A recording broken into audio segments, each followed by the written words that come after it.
NFL playoffs. We're talking about NFL playoffs. You bet we are. Get in on the action at DraftKings Sportsbook, an official sports betting partner of the NFL. Scoring touchdown is the key to winning NFL playoffs, and the key to you scoring big, betting on them at DraftKings, the number one place to bet touchdowns. Ready to place your first bet? Try betting on something as simple as a player to score 6. Go to DraftKings Sportsbook app, make your pick. Here's another reason to bet your favorite player to crush it in the playoffs. New customers bet $5 and get $200 in bonus bets instantly. Score big during the NFL playoffs with DraftKings Sportsbook. Download the DraftKings Sportsbook app. Use code MONEYMOVES. That's code MONEYMOVES for new customers to get $200 in bonus bet instantly when you bet just $5. Only at DraftKings Sportsbook.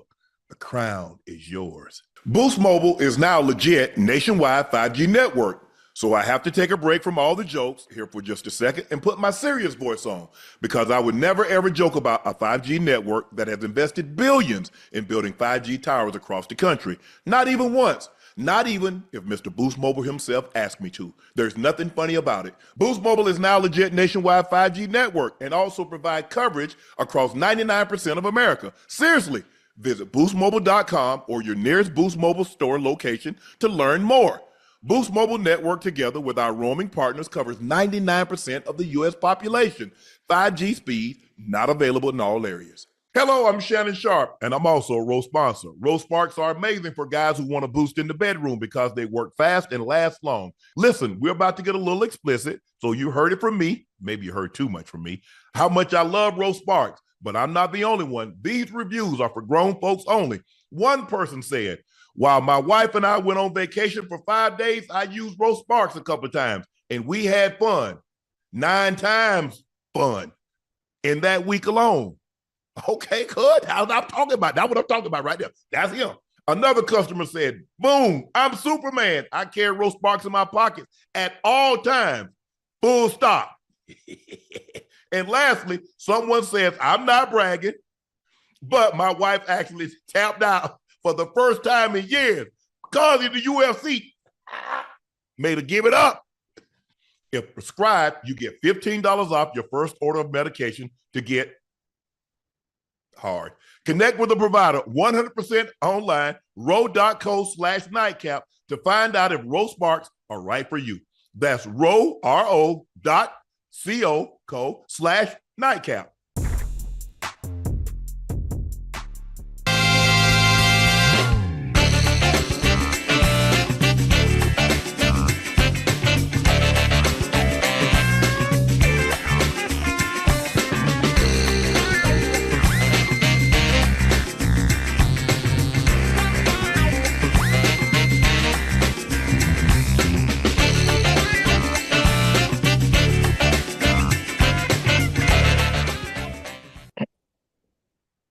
Hello, ladies and gentlemen, and welcome to another episode of Nightcap, brought to you by Boost Mobile. Visit your nearest Boost Mobile store or boostmobile.com to join their nationwide 5G network today.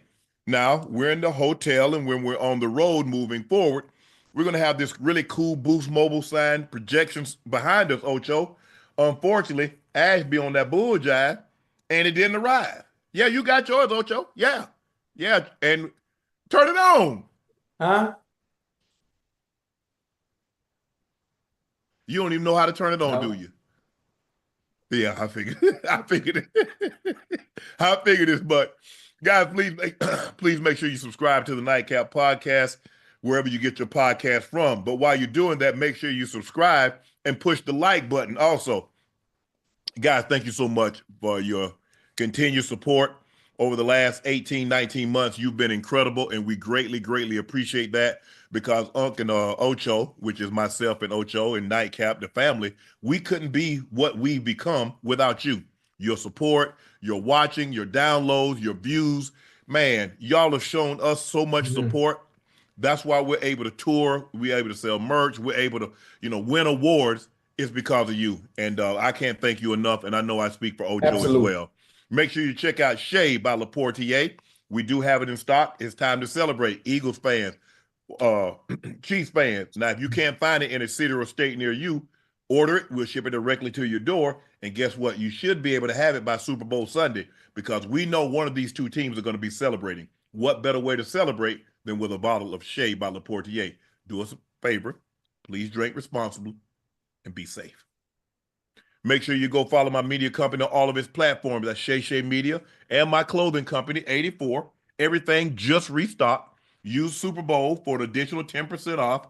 We also drop new beanies in every color, and we also introduce gift cards available in the nominations from $25 to $500. This takes the guesswork out of it and lets someone special pick exactly what they want. Chiefs fans, Eagles fans, any fans that's going to be in New Orleans, tickets for the Super Bowl show in New Orleans are on sale now. The link is pinned at the top of the chat. Unfortunately, the VIP meet and greet tickets are officially sold out, but there's still many tickets left to attend the big show. February the 6th in New Orleans at the Mahalia Jackson Theater. We've got some really, really big guests lined up. We're really excited about those guests, and so we can't wait to share that information with you. Guys, please make sure you But what's that? What you drinking? Water. What's wrong? You Man, choking?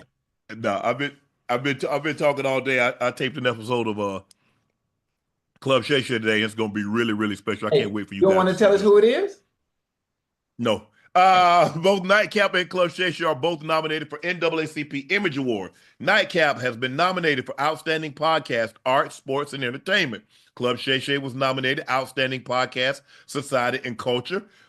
Please go vote for your favorite guys, Unc Ocho. The link is pinned in our social bios. Ocho, Kellen Moore is in the driver's seat to be the next New Orleans Saints head coach. Moore will be in New Orleans next week, but can't be contacted by the Saints until after the Super Bowl. Now, if everything is what we're hearing is true, everybody's just turned this thing down. They're down there $100 million over the cap. They don't know what they're going to do. Probably not going to have a quarterback. And so most of the coaches are saying, look, this job is set up for failure. And I can't win with this much money over the cap. I can't win. Probably not going to have a quarterback. And this is a recipe for failure. Now, you say it's a recipe for failure. First off, I want to ask a question. We're talking about the quarterback situation. So I'm assuming Derek Carr is going now, right? Okay. We don't know what's going to happen with Derek Carr. His cap number is $51 million. Okay, so at any point, understanding the landscape of the NFL, and most of the teams already having a quarterback at the helm that they're going to go forward with, does Derek Carr consider taking a pay cut to stay with the Saints, or they tell them, forget that, I'm not taking a pay cut, we're going to move on, and we go with Spencer Rattler as our starter? They're going to have to make some tough decisions. Very tough. Listen, Derek Carr wants to play football. I'm sure he's not ready to go anywhere right now. No, he's not. He's not. And when you look at some of the big dollar veterans, Cam Jordan, Honey Badger, Kamara, the running back. Yeah, Alvin Kamara. I mean, they just got they just kicked the can down the road for so long, Ocho, trying to go for it. And you understand, look, you're trying to win. And you can appreciate that. But at some point in time, that balloon payment is going to come due. And when the balloon payment comes due, do you have enough money to pay that interest-only loan? And it seems like they're not going to be in that position. Now, you're going to lose a lot of valuable players. You're going to probably not have a quarterback, probably have to reshift. This might be a total rebuild. You see Cliff Kingsbury took his name out of it. Ben Johnson wouldn't even go. Aaron Glenn wouldn't even go. You see, it's being reported that Mike McCarthy says he's going to shift his focus to the 2026 hiring cycle. You see some of the other guys that said, nah. So it's going to be interesting to see. Like I said, Ocho, it's just hard when you want to be a head coach. There's only 32 of these jobs. And you never know when the opportunity is going to present itself again. He's hot right now, Ocho. The team that he's calling plays for is headed to the Super Bowl. You got to understand, huh? Listen, Kellen Moore knows. People that understand the game of football also know that the team he's calling plays for have the players to execute the X's and O's, which is why they're successful, which is why they're going to the Super Bowl. Listen, if you're a play caller, well, goddamn, it's easy to call plays when you got the damn supporting cast and personnel that you do have. It's easy. Yes. And for one, it start with one position. You start with the quarterback. You got a quarterback. You got a supporting cast. You see who you got. You see who they got in that backfield, right? Come on now, stop playing with me. Two outstanding receivers, outstanding tight end, a top 2 offensive line in football, a young defense that can fly around to the football. Look at all those first-round picks: Jalen Carter, Jordan Davis, Nolan Smith, Nakobe Dean. You got Darius Slay. You got Mitchell on one side. You got Cooper DeJean. You got Blankenship. I mean, you're loaded. You're absolutely loaded. So this is the thing with understanding. You just said it yourself. The opportunities for head coaching jobs, they don't come around often enough. So why not take the opportunity, even though you understand this might be a rebuilding stage? The owners, the GM, they need to understand we $100 million over the goddamn cap. We're going to have issues. How much lease and how much leeway are they going to give Kellen Moore to get that team back into a space where they can respectability, where they can compete? How short will his leash be? You already know how owners and GMs are. Their patience is very short. They think they can throw a little money out. They think they can throw a little money out there, and that fixes everything. That's not the way it works. It's not the way it works. It doesn't work. I'm hoping Derek Carr is willing to take a pay cut, understanding you've made a tremendous amount of money to date. But if you want to continue to play the quarterback position for the New Orleans Saints, we need you to take a friendly pay cut. We'll upload a signing bonus. Incentive package? Yeah. You know? It's like Kellen Moore, he bungee jumping without the goddamn safety cord. Oh man. Look, Kellen Moore is probably his whole life when you coach most of the time. I'm not going to say there's no such thing as all in area, Ocho, but I think Kellen Moore for a very long time has wanted to be a head coach. And when you want something so bad and the opportunity presents itself, sometimes it's kind of like, Ocho, I want to get married. Man, I know this woman don't treat me good, but damn, I want to be married. And so I go put myself into a bad situation. I'm saying men, women, it doesn't matter. And sometimes I want to be in a relationship so bad, I get into a relationship with a person that treats me like stir fry. But I want to be in a relationship, even though I know this is not the right relationship for me. And I think Kellen Moore, real deep down, Kellen Moore knows this is not a winnable situation. With the money that they're over the cap, with the veteran players that they're going to probably have to release, and with the quarterback situation as uncertain as it is, it's like, because if you look at it for the most part, Ocho, you look at the division, Baker Mayfield is entrenched in Tampa. They seem to have Michael Penix. Atlanta is moving to Michael Penix. And Bryce Young has shown Carolina I can do it. If you can protect me and give me some guys to throw the ball to, I've shown you I can stand tall. Forget my height, my size, I can stand tall. But New Orleans, man, this is a very, very tough situation for Kellen Moore, because when you want to be something, Ocho, it's like, I want to be a president or I want to be VP. But this company, like, Shannon, you know, Shannon, that company, that ain't the right fit for you. But I want to be an executive, though. They're giving me that opportunity to be something that I've always wanted to be. And you take that opportunity. And I just hope that in this situation, because like I said, I don't know Kellen Moore. I think he's caused him. I mean, you look at when he was in Dallas, they had top offenses, and whatever the case, they weren't able to get it done. He didn't have that level of success with the Chargers out in LA, but he's gotten, like you said, he's gone there in Philly, and it's been the perfect storm. You got a running back that can run. They got an explosive run game. They got an efficient pass game, and they play outstanding defense behind it and special teams. A recipe for success, a recipe that can get you to and potentially win you the Super Bowl. But that's not what New Orleans has. That's not what it has. And so would you, if that's Ocho, I'm gonna give you an opportunity to be a head coach. And New Orleans come knocking at my door. Yes. All right. Well, here, say knock to me. All right. Knock knock. Who's there? It's the New Orleans Saints brass, and we come to interview you. We really like for you to looking for a head Hmm. coach, and Miss Gail Benson has instructed me to come down and talk to you, and hopefully we like what we hear and we can get a job, we can get a deal done today. You know what? Looking at the landscape and the structure of the team and in the state that it's in, being $100 million over the cap, I really do appreciate your offer.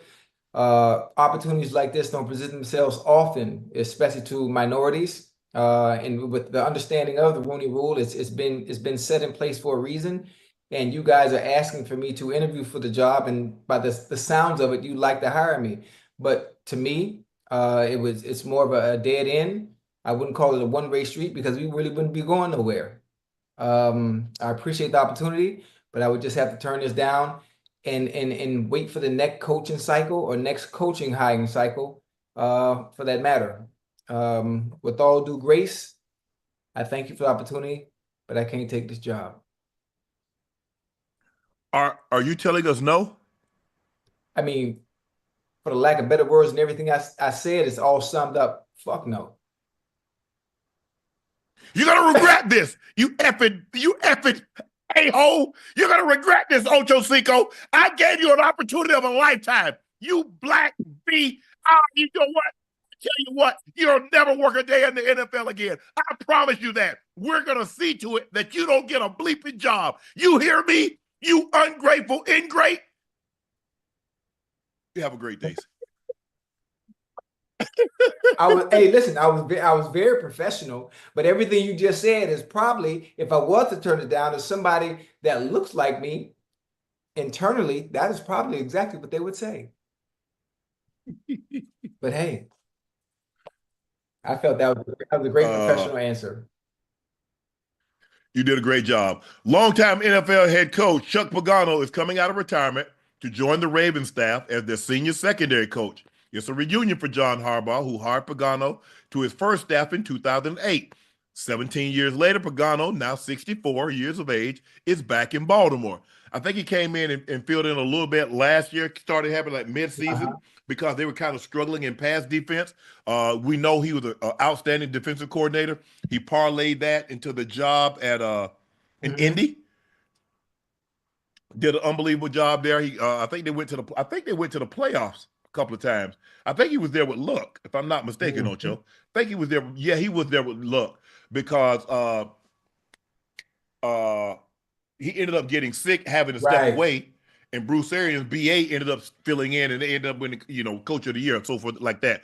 But do you like that Chuck Pagano is coming back to try to offer some assistance to do whatever they can to get the Ravens to the Super Bowl? Yeah, most definitely. And when you think about it, the Ravens defensively were in the bottom half of the league, statistically in almost all categories through the first half of the season. But the goddamn defense, especially the secondary, which you can take advantage of at the beginning of the season, midway through. I don't know what happened. I don't know they had a coming to a wait and exhale moment. The second half of the season, the goddamn defense was damn near top of the league. In almost every statistical category, they had gotten very good. So having Chuck Pagano come in and do what he can do from a defensive standpoint and getting them right would be great, where they can play a little bit more consistently throughout the entirety of the season. Listen, if I'm not mistaken, the Ravens only lost, what, 4 or 5 games? Something like that? Yeah, I think they lost 5 games. You count 6 when they lost. They lost the regular. Okay. So I mean, when you think about it, if he can improve that defense, where at one point it used to be their identity, I think the Ravens have moved away from that, where their defense was their identity. Obviously, Lamar Jackson, the running game, and Derrick Henry has taken over. But I think it would be good where they can play balanced football on both sides of the ball.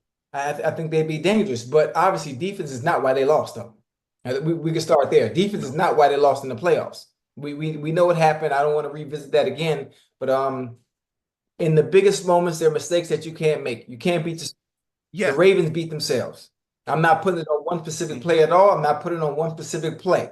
But in big games like that, when you're playing another team that is just as good as you, which happened to be Buffalo, you can't beat yourself. The team that makes the fewest mistakes wins the game. And that's the same thing that's going to happen come Sunday, Super Bowl Sunday, right? Super Bowl Sunday.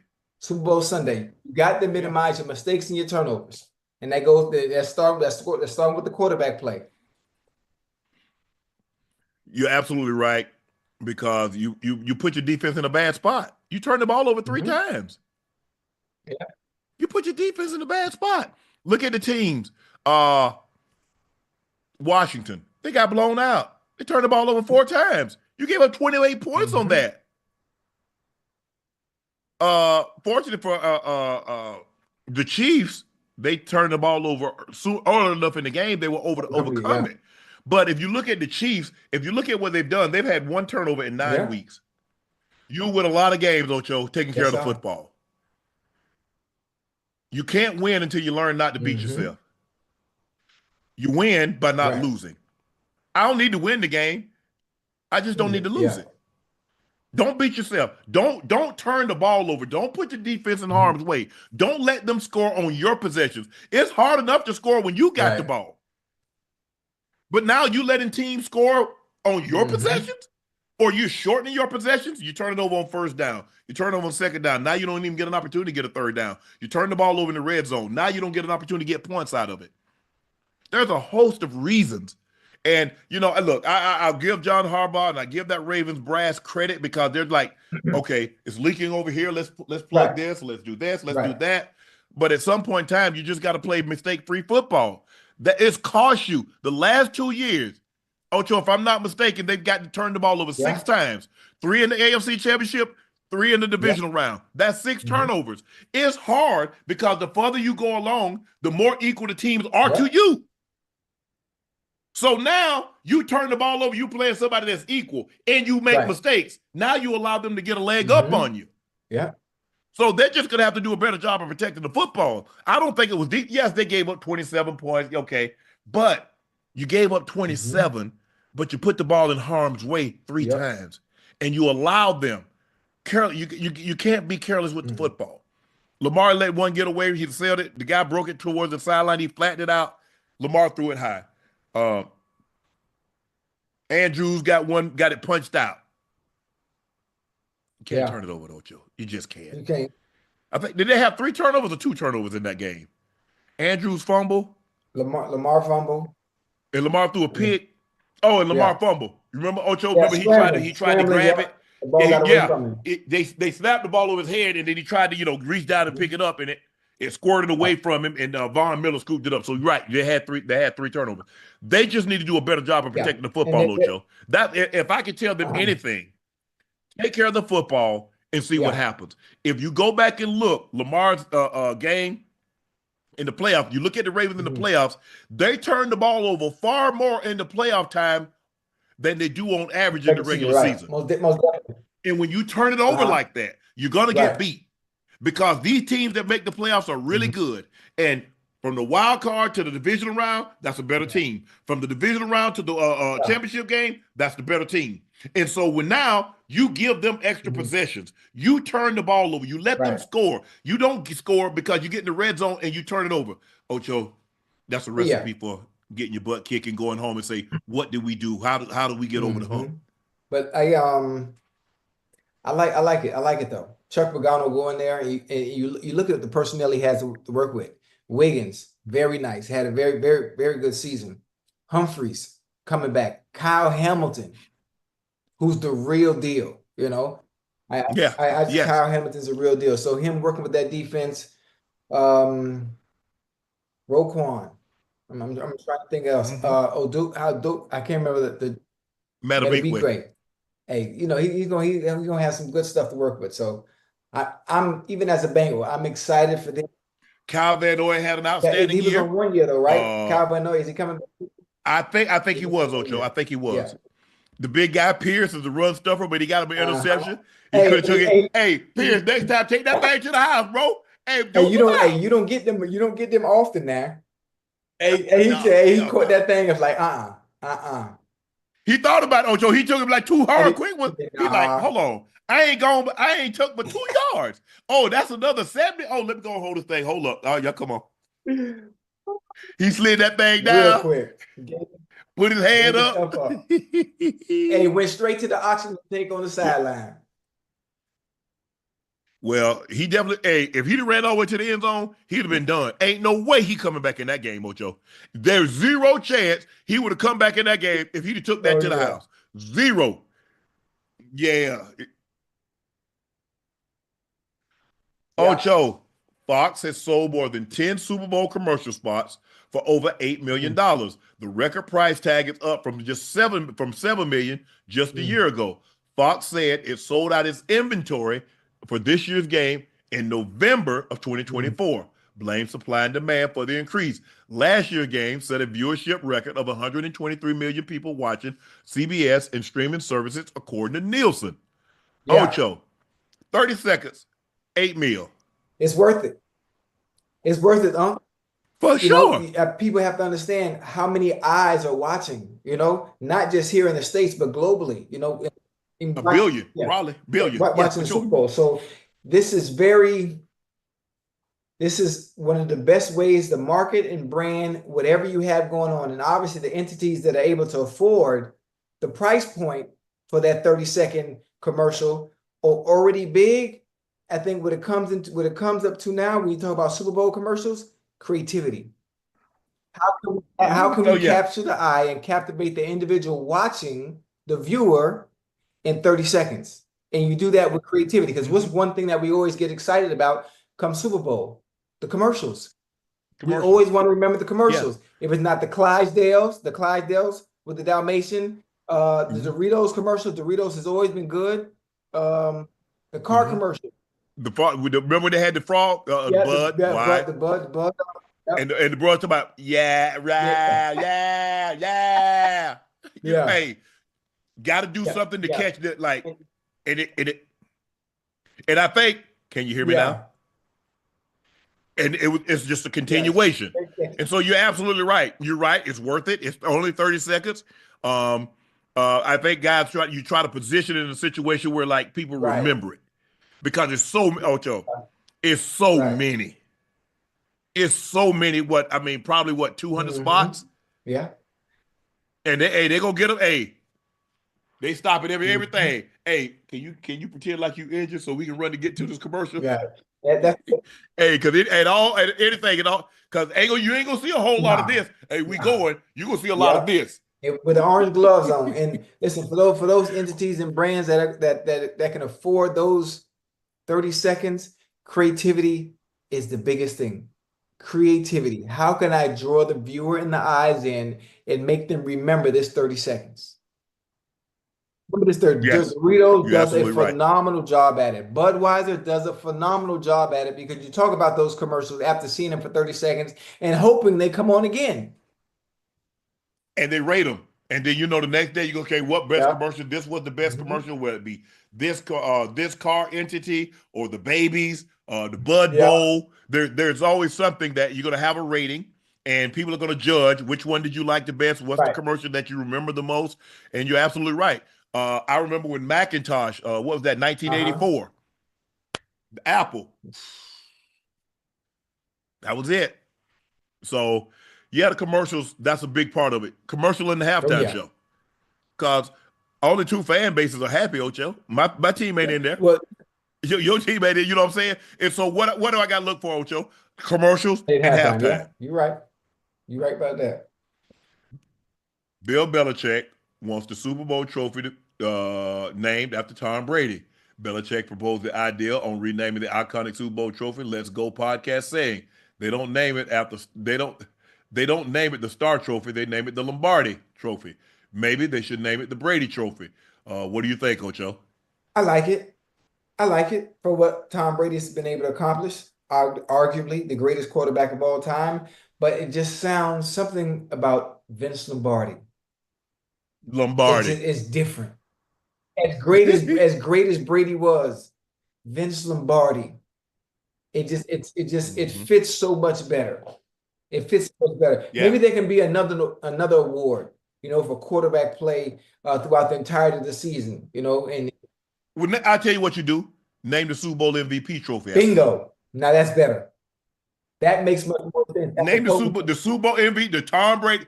This year's Tom Brady Award winner is Jalen Yeah. Hurts, Saquon Barkley, Patrick Mahomes, yada yada yada. It's just like they named the championship trophy, the finals after Bill Russell.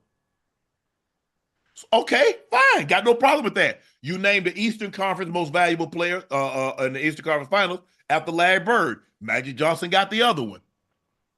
Kobe Bryant has the All-Star Game MVP. Okay, if you want to name a trophy, I got no problem with it. I don't think you can name the MVP. Right. I mean, I don't think you can name the league because what in the NBA you got the Larry O'Brien Award. That's the trophy. Super Bowl, obviously, you got the Lombardi Award. But no, I agree. I think Tom Brady, 7 MVPs, the Super Bowl MVP should be named after Tom Brady. I got no qualms with that. None whatsoever. As a matter of fact, I'm advocating.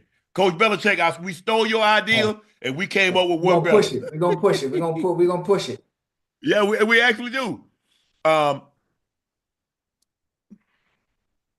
We don't have enough trophies for named after the Defensive Player of the Year. That should be LT Award. That's another good one. The most dominating defender of all time. Mm-hmm. I like that. I mean, I would, like I said, I wouldn't have no problem. I mean, it's going to be probably hard because people are going to look at LT off the field. So that's probably one of the things that's preventing it. But I think universally he's regarded as the best defender in NFL history. You don't get no argument from me. I was in his era. I remember LT. Remember Reggie played against. I didn't play against LT. LT was injured the year that we faced them, and he was injured. But I played against not LT. I played against Brucey. Played against Reggie. Rest his soul. Time, Ray, whomever you think, DT, whatever you think the best defensive players are, especially in that era, I played against them. But watching LT, taking LT off on tape and watching him as a young, growing up, he made, because he's the only guy that made two positions famous. He made the left tackle and the rush linebacker, rush in, whatever you want to call it, made him famous. Everybody had to go get that guy. All the TJ Watts, the Von Millers, the DeMarcus Wares, the Sean Merriman, the Derek Thomases. Where you think that came from? Okay, you needed somebody to block those guys. So you got the Joe Jacobys and the Jim Lachey's and the Walter Jones and all those guys. You got those. That's why you got them. The Jonathan Ogdens. That's why you got them. The Trent Williams. That's why you got those guys. The Gary Zimmermans. Because if you didn't have one of them, you couldn't deal with the LT and you couldn't beat the Giants. So you had to go so he made two positions famous because you had to block him on one side and you wanted a guy on the other side that was like him. That guy that could bend that edge, that could turn speed to power. And it wasn't good enough to get the quarterback on the ground. I need this ball. Getting you on the ground don't have the same meaning if I take this ball from your ass. And guess what you saw? Chop. Now what every defender do, Ocho? Chop. Every time. I need the ball. Because a lot of time, Ocho, if I just knock the ball out your hand, I get a sack and I can get the ball. If I just take you down, you hold on to the ball. I need this. I like the sack. I want that ball. I want to create that turnover. I want to create that momentum changing play. Give our offense extra offensive series. Yes. But if Tom Brady, if they were to take a poll and said the Super Bowl MVP is named after Brady, hey, as a matter of fact, do it right now. Tom, politic. Hell, you and Peyton politic to get them balls that you have more access to the balls, and y'all rub them down and have them all looking all ugly like the balls. They've been using the ball 40 years, Ocho. We had the ball, that damn thing come damn near fresh out the pack. Hey, Tom Brady. This year's Tom Brady Award winner is. That'd be pretty cool. That man just retired and got an award named after him, and he should. I mean, you win as much as he's won. He's won 5 MVPs, Super Bowl MVPs. He's won 7 Super Bowls. What else? I mean, what else do you want from him? Yeah, The only thing he hadn't won is Walter Payton Man of yeah. the Year. It makes sense. And that's because he probably didn't want that one. It only makes. But I would not have a problem with if they were to name. I don't think me personally, Ocho, and I don't know what you think about this. I don't think we change Lombardi. No. It's too Yeah. iconic. And I mean, but they don't have a name for the Super Bowl MVP. So Tom is that's what would make it perfect. Because you put Bill Russell on the Finals MVP because he won the most. Who won the most Super Bowls? You know what? When I think about it too, we're talking about the idea of changing it. Who's responsible for giving the green light for that? Is it a team of people? Is it an individual? Yeah, that's something the commissioner could do it, as far as I know. Okay. It's a great idea. I mean, talking to the commission, I don't see if I'm gonna see the commission when I'm down here in New Orleans. I'm just gonna put a bug in his ear. I know he's heard about it. I just want to know his thoughts on it. What are your thoughts? Who heard about it? The commission? No, yeah, I'm sure he has. Anytime something like that is said by someone like Bill Belichick, word has gotten back, not just to the commission, but to everybody responsible for having a say in changing a name to an MVP trophy. It's gotten back to. He's heard about it. Yeah. And yeah, that'd be interesting to see. I mean, maybe you put it to the vote. Maybe the commission say, "Hey, guys, what you guys think?" The owners ask the owners. But who want to sponsor it? Y'all got somebody got $10 million to sponsor it, and the GMC Super Bowl MVP, the Tom Brady Award winner is X. Because NFL, hey, somebody gonna be sponsored. Yeah. Just so you know, Ocho, somebody gonna be sponsored. Absolutely, and they should. But I think Tom Brady would be the rightful owner. It would be the right name to put on the Super Bowl MVP trophy, the Tom Brady Award. I like it. I like it. They wouldn't have any troubles getting a sponsor, especially to put behind that.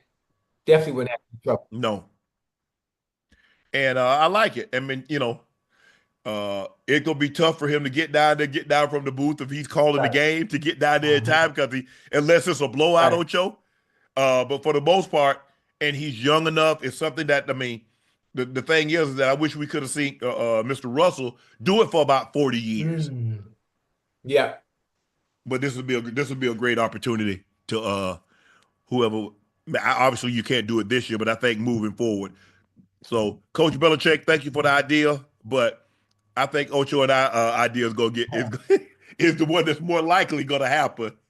He's gonna get his name on the MVP trophy and not the Super Bowl MVP trophy and not the winning team, not the Lombardi Award, because that Lombardi is iconic.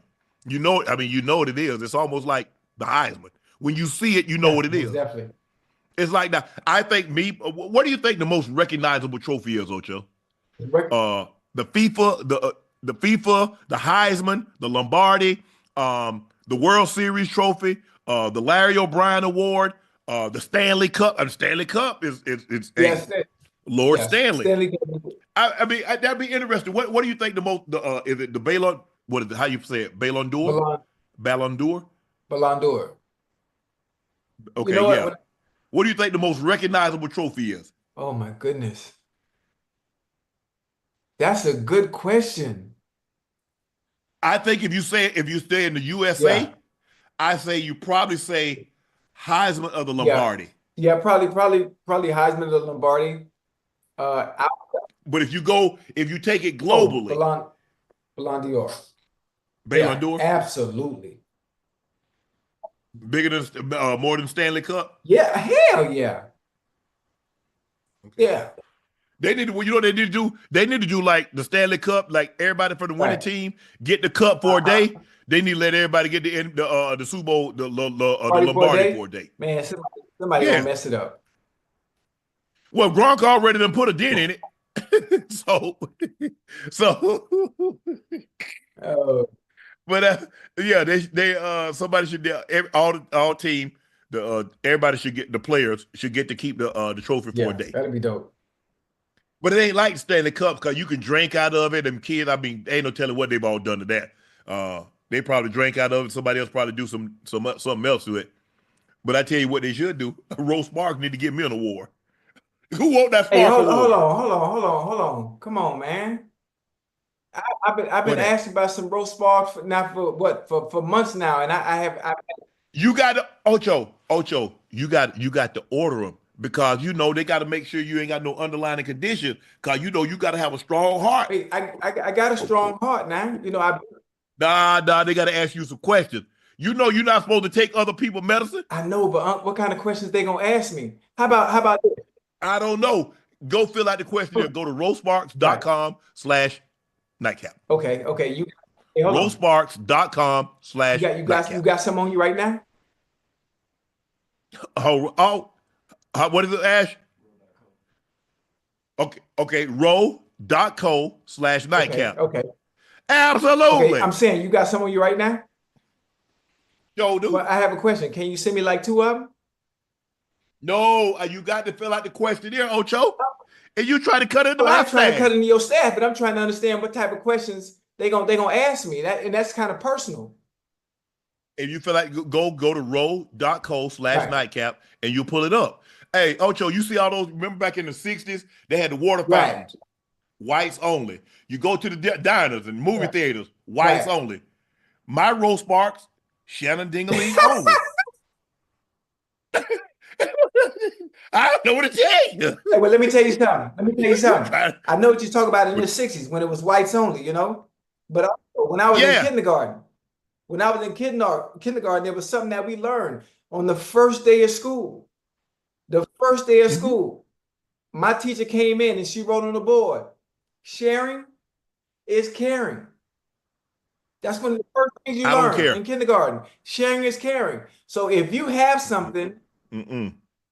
why not allow me to experience it and see what it can do for me before I decide to order it? When you go buy a car, before you buy the car, you test drive it. Why can't I test the product like they used to do in American Gangster with Blue Magic? Mm-mm. Mm-mm. Then when that come time to, I done short change you. I done sent you three today. I'm going through, looking through all my stuff. Man, Whoa, hold on. I didn't even ask for three. I just said send me one. All I need is one. boy, that thing, ooh, it's something to do something to you, Ocho. Oh, do something to you, Ocho. Damn, that's messed up, bro. That's messed up. The wind blow. You know what I'm Hey, the saying? wind blow you out of tension? What? Hey, like you Right, 21? right, right, right. Ain't nothing like, you wake up in the morning, Ocho, Oh with that yeah, oh pee yeah, oh on. yeah, You know what yeah, I'm oh saying, yeah, oh Ocho? yeah, Ain't that one oh of a yeah. feeling? Hey, listen, I remember them days. They tell you that, oh, come, I'm asleep. Don't worry. Hey, Uh, Ocho. You know what I'm saying, Ocho? That right there? That's you right there, Ocho. That's you hey, it's all good. right. It's Ocho. all good. I ain't tripping. I can't hear Ocho. You hear that thing like that right there? Right there. Wow. She said, where you gonna put that at? Ocho, she say, where you gonna put that at? She said, she said, man, Ocho. She said, I can't take all that. I said, baby, take what you can. Take what you can.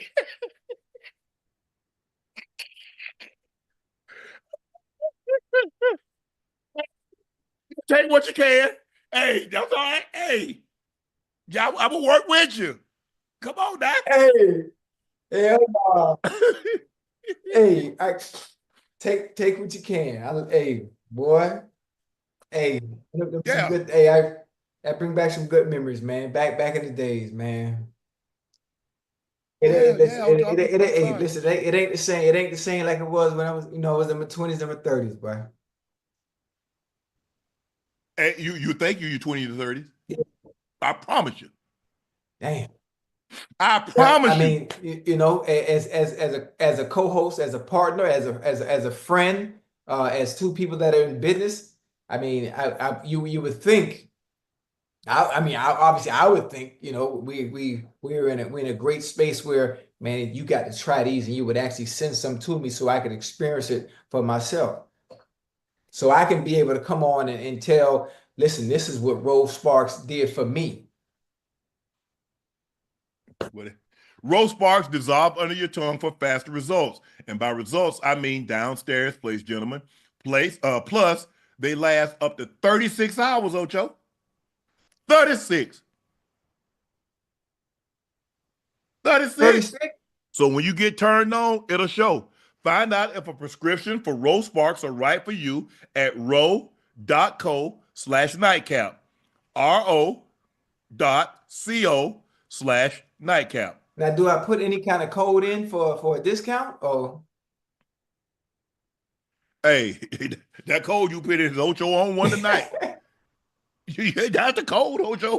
Boy. Ooh, Lord have mercy. Balcony action. I'm just saying. Hey, she come in the room, you do it just like this, Ocho, with it. Shut up. What is that? I think you about to find out. You about to find out exactly what this is. I'm gonna try it. I'm gonna order during the show. Yeah, the code is Nightcap, Ocho. That's the code. Nightcap. Hold on. Matter of fact, you know what, man? Forget it. Let me spend some money, man. Let me spend some money and stop being cheap, man. Row.com. Row.co/nightcap. Row.co/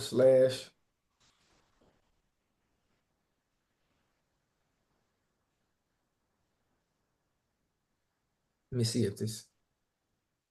Okay. Oh, you're right. You own that too. Yeah. You know. What? Look what it says. The start out. Okay, I like this. I like that this is going. What are your goals for having better sex? Better erections, last longer, more confidence in bed. I'm gonna just long, strong, down to get the friction on. Put all of the above. All the above. Okay. What is your primary goal for improving erections? Treat consistent. Yeah, I don't have no problem with that. I'm gonna just make up something. Enhance overall sexual performance. Okay. I'm trying to get my title back. Backshot King. There it is. How, if ever, have you tried to improve? Never tried treatment. Okay. We got you covered. Longer lasting. Okay. More confidence in bed. Okay. Oh, look at that. Unlock $15 off on your first order plus free shipping. Yes, free shipping. Okay. Yeah, somebody finna get this work, boy. You hear me? I can't speak. Damn. I agree to terms. Unlock offer and continue. Okay, this is easy. Okay. You know, I'm still waiting to see the price, so I'm trying to see how much these things gonna be. See if it's in my budget. They don't cost you that much. I promise you. Once you get it, she'll pay for it. Okay. You know what I'm saying, Ocho? Yeah, she'll pay for them.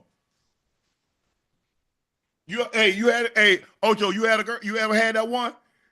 She said, well, baby, I need to get a wax. Hey, tell me what it is. What's your Venmo? What's your cash app? I got you. Nails, I got that too. Yeah, it is. What? Okay, I'm putting my phone number in now. Hold on.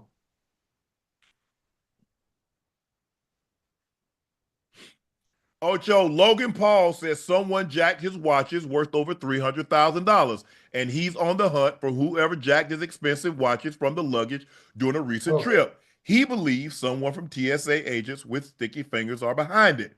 He told his brother Jake he's no longer in possession of the $50,000 Audemars Piguet he gifted him for Christmas. It got stolen at the airport. I have reasons to believe someone opened my bag during TSA and nabbed it. What you think, Ocho? That's probably what happened. And the thing about it, when I think about the airport, I think about TSA. If you're going through, I would hope you didn't check the baggage downstairs. Yeah, yeah. With TSA, If, yeah, if, I'm if it's thinking like TSA, they have cameras. you carry They have on. cameras Yes. everywhere. They have cameras everywhere, especially when you're going through TSA, so you can see if someone actually went in there. So he needs to go back and ask the airport for the footage, and see who got his goddamn watch. Wow. That's crazy though. Yeah, man. You got to be careful, Ocho. You really got to be careful. I mean, man, look here. Like you always say, this godforsaken economy, and people Oh looking for the yeah, come oh up. They're yeah, looking for the exactly. quick lick. They're trying to hit a lick and Oh keep it yeah. moving. Times And are hard. and Times, yeah, times, times, yeah, times I are just very hate that. difficult. Yeah, difficult, Ocho. But there's some people, you people just got to stop thinking that certain jobs are beneath Right, them. Man, I ain't working on no right, fast food. You crazy? Man, I ain't doing no construction. That hard ass right, right. work. It's hot. It's cold, bro. It's a job. Unfortunately, I'm sorry. All the CEO positions are filled. Hmm. Unfortunately, you know what I'm saying? All the CMOs and CFOs and Right, all those right. VPs and all those exec, You they're know what's filled. So, you're probably going to have to start your way right, at the bottom and right. work your way to the This is the top. thing about it too. Also, when I think about it too, Unc, everybody, especially in today's era, they want instant gratification. They want to take all the shortcuts. They want instant success. Yes, They they do. want they want fast money. Everybody want to be a boss, but nobody want to put the work in. Nobody want to put the work in Yeah. and do the work that it takes to become actually that. You notice, Ocho? You notice everybody want to be a boss, but don't nobody want to be told what Oh, to do? hmm. They want to tell somebody what to do, but can't nobody tell them ish. Nasty. Huh. So how does that work? At some point in Yeah. time, everybody had to be told something. Mhm. What to do, how to do it, when to Right. do it. You want to skip that step and go Right there. straight to the step where you telling everybody, you bossing everybody. I'm a boss. Yeah. Man, I ain't look. The one thing I can honestly say, and anybody that I've ever worked for can tell you, I ain't never had a problem with hard work. And never. I ain't gonna I ain't gonna have But no problem with hard work either. Because I didn't got where I need to get to now. And now I'm exploring the treatment options that I can take. Okay. yeah, just put it up on your tongue. It's gonna dissolve. It's gonna dissolve in about 10 minutes. 5 minutes after that, good to Okay. go. Okay. Here we go. Here we go. You can even eat. You can eat if you want to. They don't even know. I like mine on the empty stomach because I want that blood to be used for one thing, Oh, not yeah. digestion. You know what I'm saying, Ocho? That's just me. I mean, you do however you want to do, but I'm just telling you about me. I'm good. Well, I'm managing. Ocho, we got a very special guest. All right, we got to pivot. We got to do something Okay. special. We got a very special guest joining us. We got a three-time WBC champ at the super middleweight. He's 29-0, 24 by KO. Joining us now, David Benavidez. Yay. Oh, let me try to get. He's trying to get logged on.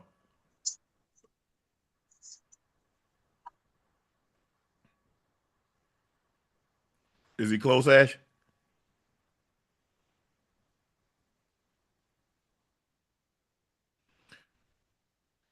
Bear with us, chat. He might be like me, not as tech savvy, and so we thought we had him logged in. Um,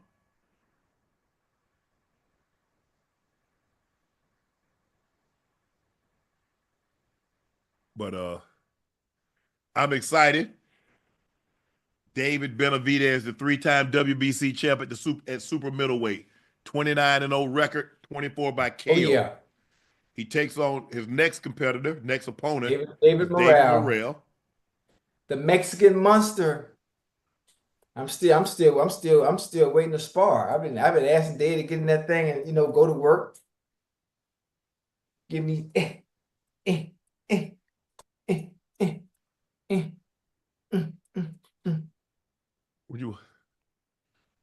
We want to move on and come back, Ash? All right. Ocho, Middlebury's D3 center, Thomas Perry has been one of the biggest stock-up guys at the East-West Yeah. Shrine through 3 days. Check out these dominant reps. He's 6'5", 310 pounds against Georgia DT Warren Brinson. Let me see that. Oh my goodness. Ooh, Oh, you see that footwork? Oh, he sat down. Oh, he sat down. That was nice. That's the way to sit down that on was his nice. Hey, Ocho, you saw what he did? When he said, watch how he sit down. Watch you sit down on him. Yeah, look at that. There you see how he sit down on him. That second clip.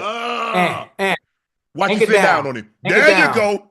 Drop your hips, son. Drop your hips. That was nice. That was nice. Now, very important. What a lot of people can't see at the point of attack, he getting them hands inside. Not only is he getting them hands inside, he keeping them goddamn feet alive, going left and right. And once he anchor down, once he drop that anchor down, ain't nothing. Got a nice. I like that. He got a nice wide base, so the guy can't what they call teacup him over. Tilt him one way or another. If his base gets too narrow, I can teacup you one way or another. Look at his base. Look how wide his base is. That's good footwork. That's good footwork. Now watch how he did. He's inside. Sit down on him. He's trying to bull you. Sit down. You see the defensive lineman. He's trying to press him. So how you gonna try to bull him? Sit down. He anchor down on right on it. Hey, drop anchor. That's good technique. Good fundamentals. Good hands. Awesome. Hey, he got whoever his coach is. They did a hell of a job. Hell of a job. And maybe he went to the college season for a lot of these guys have been over for an extended period of time. Now I don't know what his financial situations are, but they got coaches just like they got wide receiver coaches, they got running back coaches and quarterback coaches. They got guys. I know Big Willie. Willie Anderson. Hey, Big Willie, the real deal now. But Big Willie has the Willie Anderson offensive lineman academy. And Big Willie is one of the first. I forgot what the technique is called. One hand. I don't know how to say it right. I know some of the terminology, not all of it. But Willie has some techniques that he does teach. And obviously, listen, he's up.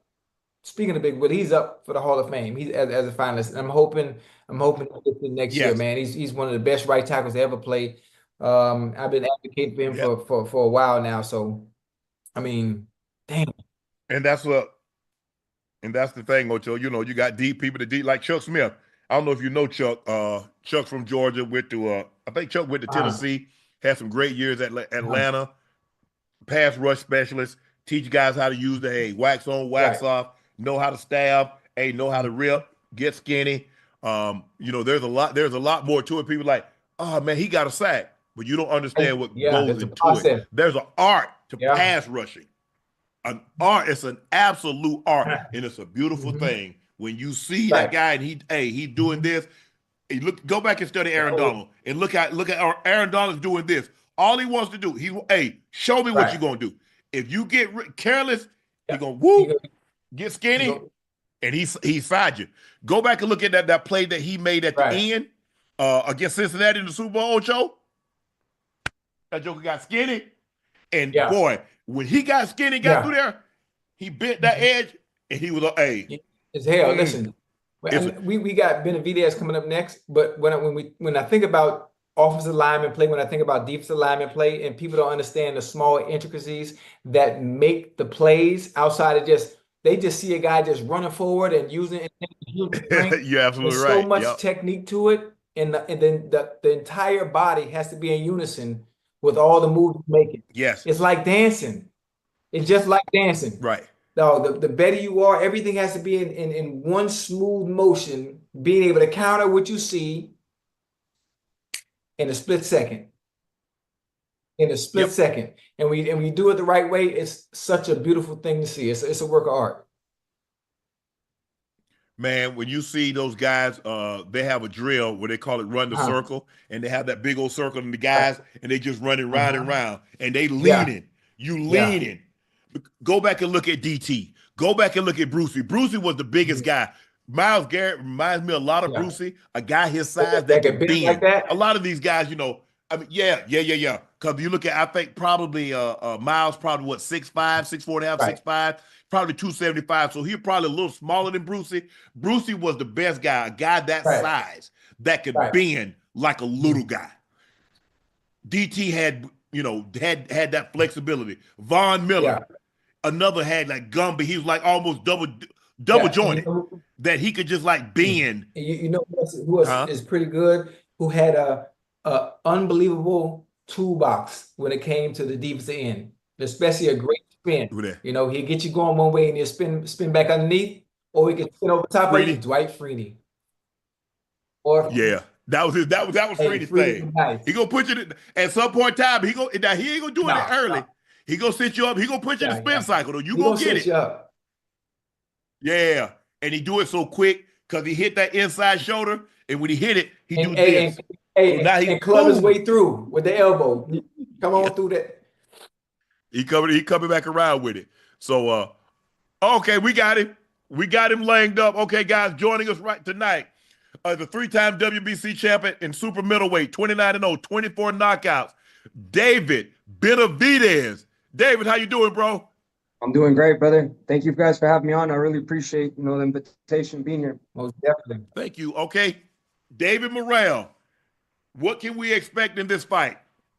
So David Morrell, the reason why I picked this guy is because he's a top fighter at light heavyweight division. Okay. So me, I understand that I want to make my own path and I got to beat the best, and no matter who it may be. So David Morrell, he's considered the best at light heavyweight, but I'm just a Mexican monster, and I'm gonna show exactly what I'm made of this Saturday. And like I said, this is a real beef. I'm going in there to break David Morrell's mouth. He had a lot to say about me, so he has to live up to everything he said I about me. like it. Hey, listen, Dave, listen, we know each other very well, man. You started boxing at the age of 3. Can you share some memories from your early training days and what drew you to the sport at such a young age? Yeah, definitely. I remember training it in the garage with my dad and my brother. I know just being a little kid, running miles and sparring all the kids in the neighborhood, sparring everybody, basically earning my respect, sparring the best people and beating them up, then going to different cities and beating them up and just making my name like that. And basically what drew me to the sport more, what made me grow passionate of it, it's not how you look or it's not how you acted, it's how you fought. That's how we gain the respect. And you could look a certain type of way, but you could be a whole different type of way in the ring. And, because of me, when I was younger, I was chubbier, so people made fun of me. But when I got their ass in the ring, they didn't have nothing to say to me after that. So that's really what drew me to the sport. And that's what made me have the passion I have to the sport today. With all the fights you've had to date, right? Is there one fight that you consider the most defining moment in your career, or you haven't had that fight yet? I feel like I haven't had that fight yet. I feel like the one that really put me on the map was when I fought Caleb Plant, because that kind of really got my story out there. And it wasn't a hard fight, to be honest with you, but that was really the one that put me on the map. Look, you're fighting David Morrell, but everybody knows you. Everybody in the sport, even if you're not in the sport, they know you want one fight. You want Canelo Alvarez. Why is it so important for you to fight Canelo? Because that's just going to define, my history. And that's basically, that fight is the passing of the torch from one great Mexican fighter to another. But that's why that fight isn't happening, because that other Mexican fighter doesn't want to pass the torch, because he knows once I get his ass in that ring, all his titles are going to come with me. And he's not ready to be sacrificed like that yet. And at the end of the day, like I said, if he was so confident in his skills that he could come beat me, why doesn't he just come shut me up and get a big bag out of it too? Because this is the biggest fight in boxing, whether you like it or not. Whether somebody says it is or it's not, this is the fight that everybody wants to see. I'm 100% confident in myself. I know I will go in there and I'll beat Canelo.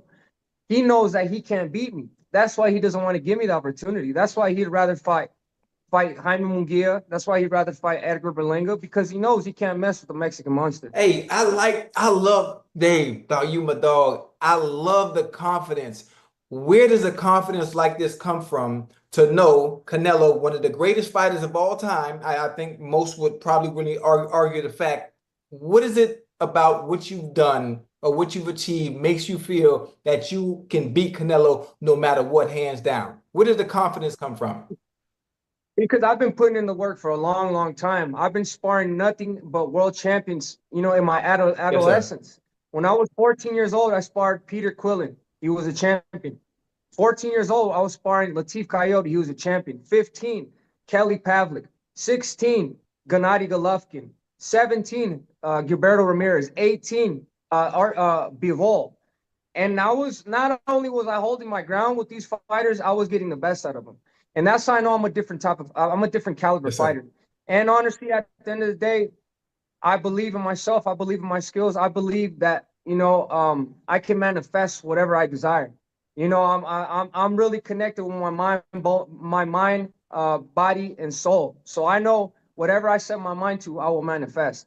And that's how I know I will beat Canelo, because I have 110% confidence in myself, and whatever I set my mind to, I will accomplish. Listen, as much as I love I love boxing, I love the sweet science, I love everything about it. So when I think about Canelo, and at some point I think this fight will happen. When it happens, I'm not sure. But if it is to happen, would you prefer to fight at 168 for the undisputed super middleweight, or are you open to face him at a catchweight, or even a fight at heavyweight?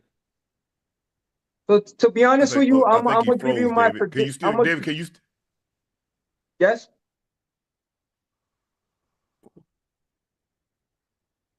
I don't know if one some of it froze. Oh.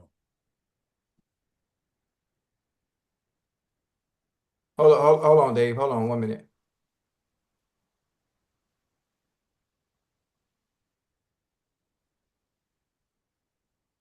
Is that us? I can see you now, Unc. You moving.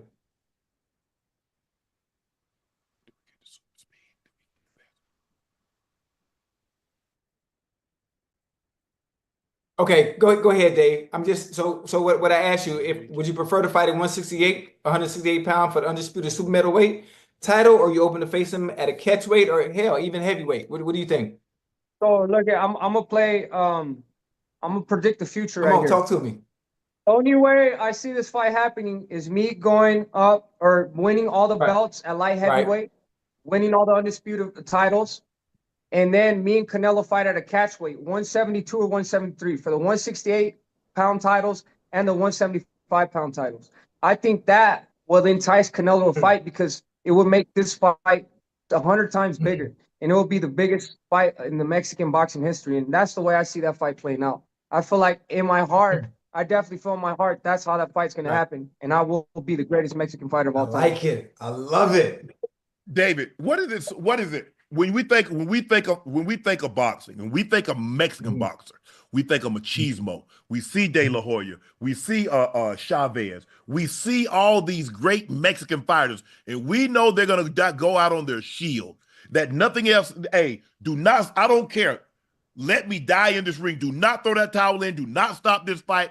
We going out. We gonna go out. What is it that you guys put so much pride in boxing?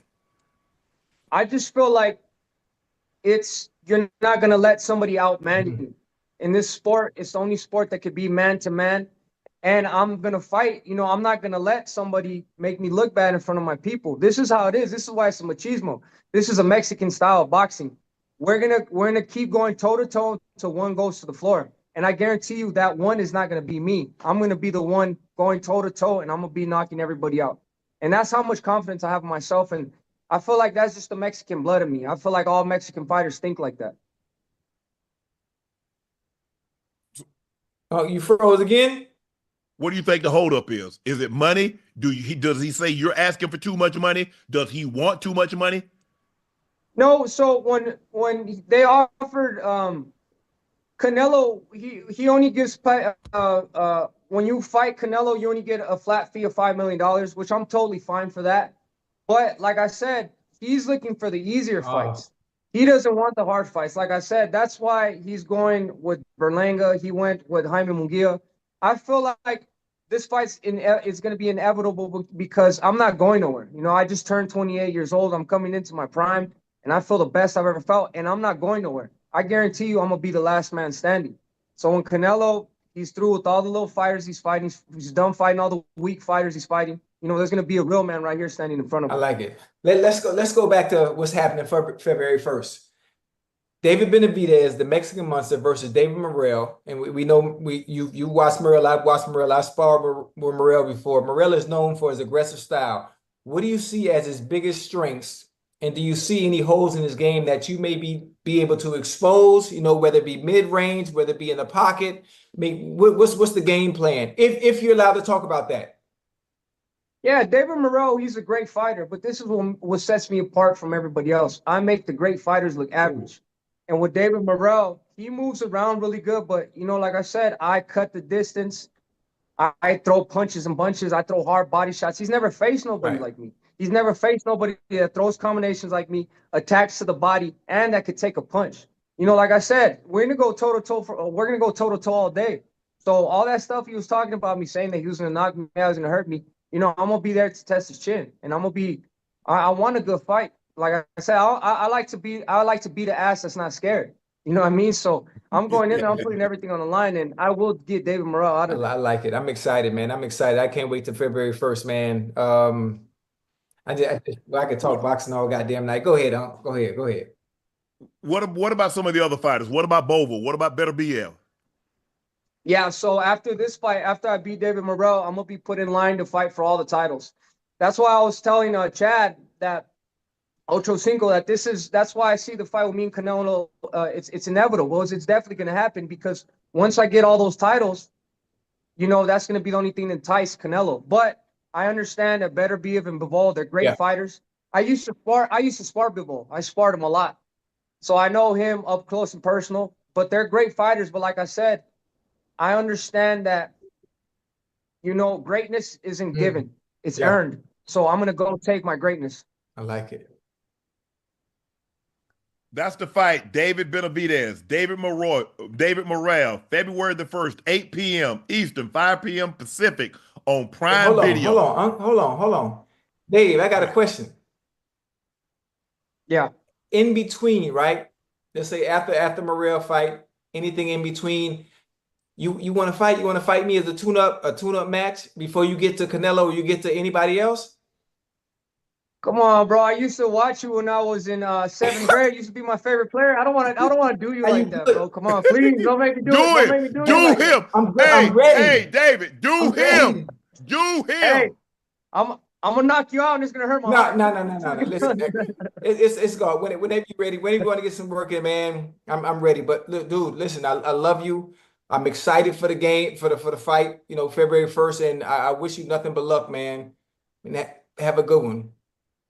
Thank you, brother. I love you too, man. And like I said, I've been a lifelong fan of you guys, man. Both of you guys, man. So it's an honor to be here. Bro, thank you so much. David Benavidez takes on David Morrell, February the 1st, 8 p.m. Eastern, 5 p.m. Pacific on Prime Video. Good luck, David. Thank you for joining us, man. We'll talk to you down the road. Hopefully, within the next year, that fight with Canelo takes place, and we'll have you right back here again. Yes, sir. Thank you, guys, man. Take care. Thank you, bro. Appreciate it. Ocho, check us out. He's scared of me. Yeah.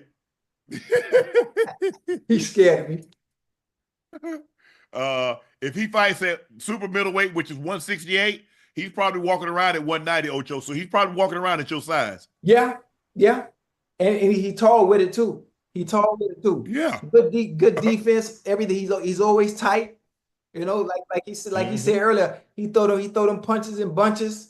So it's gonna be a very good fight. I'm not sure if you know anything about David Morrell, but David Morrell is good. He got power. He can move around when he needs to.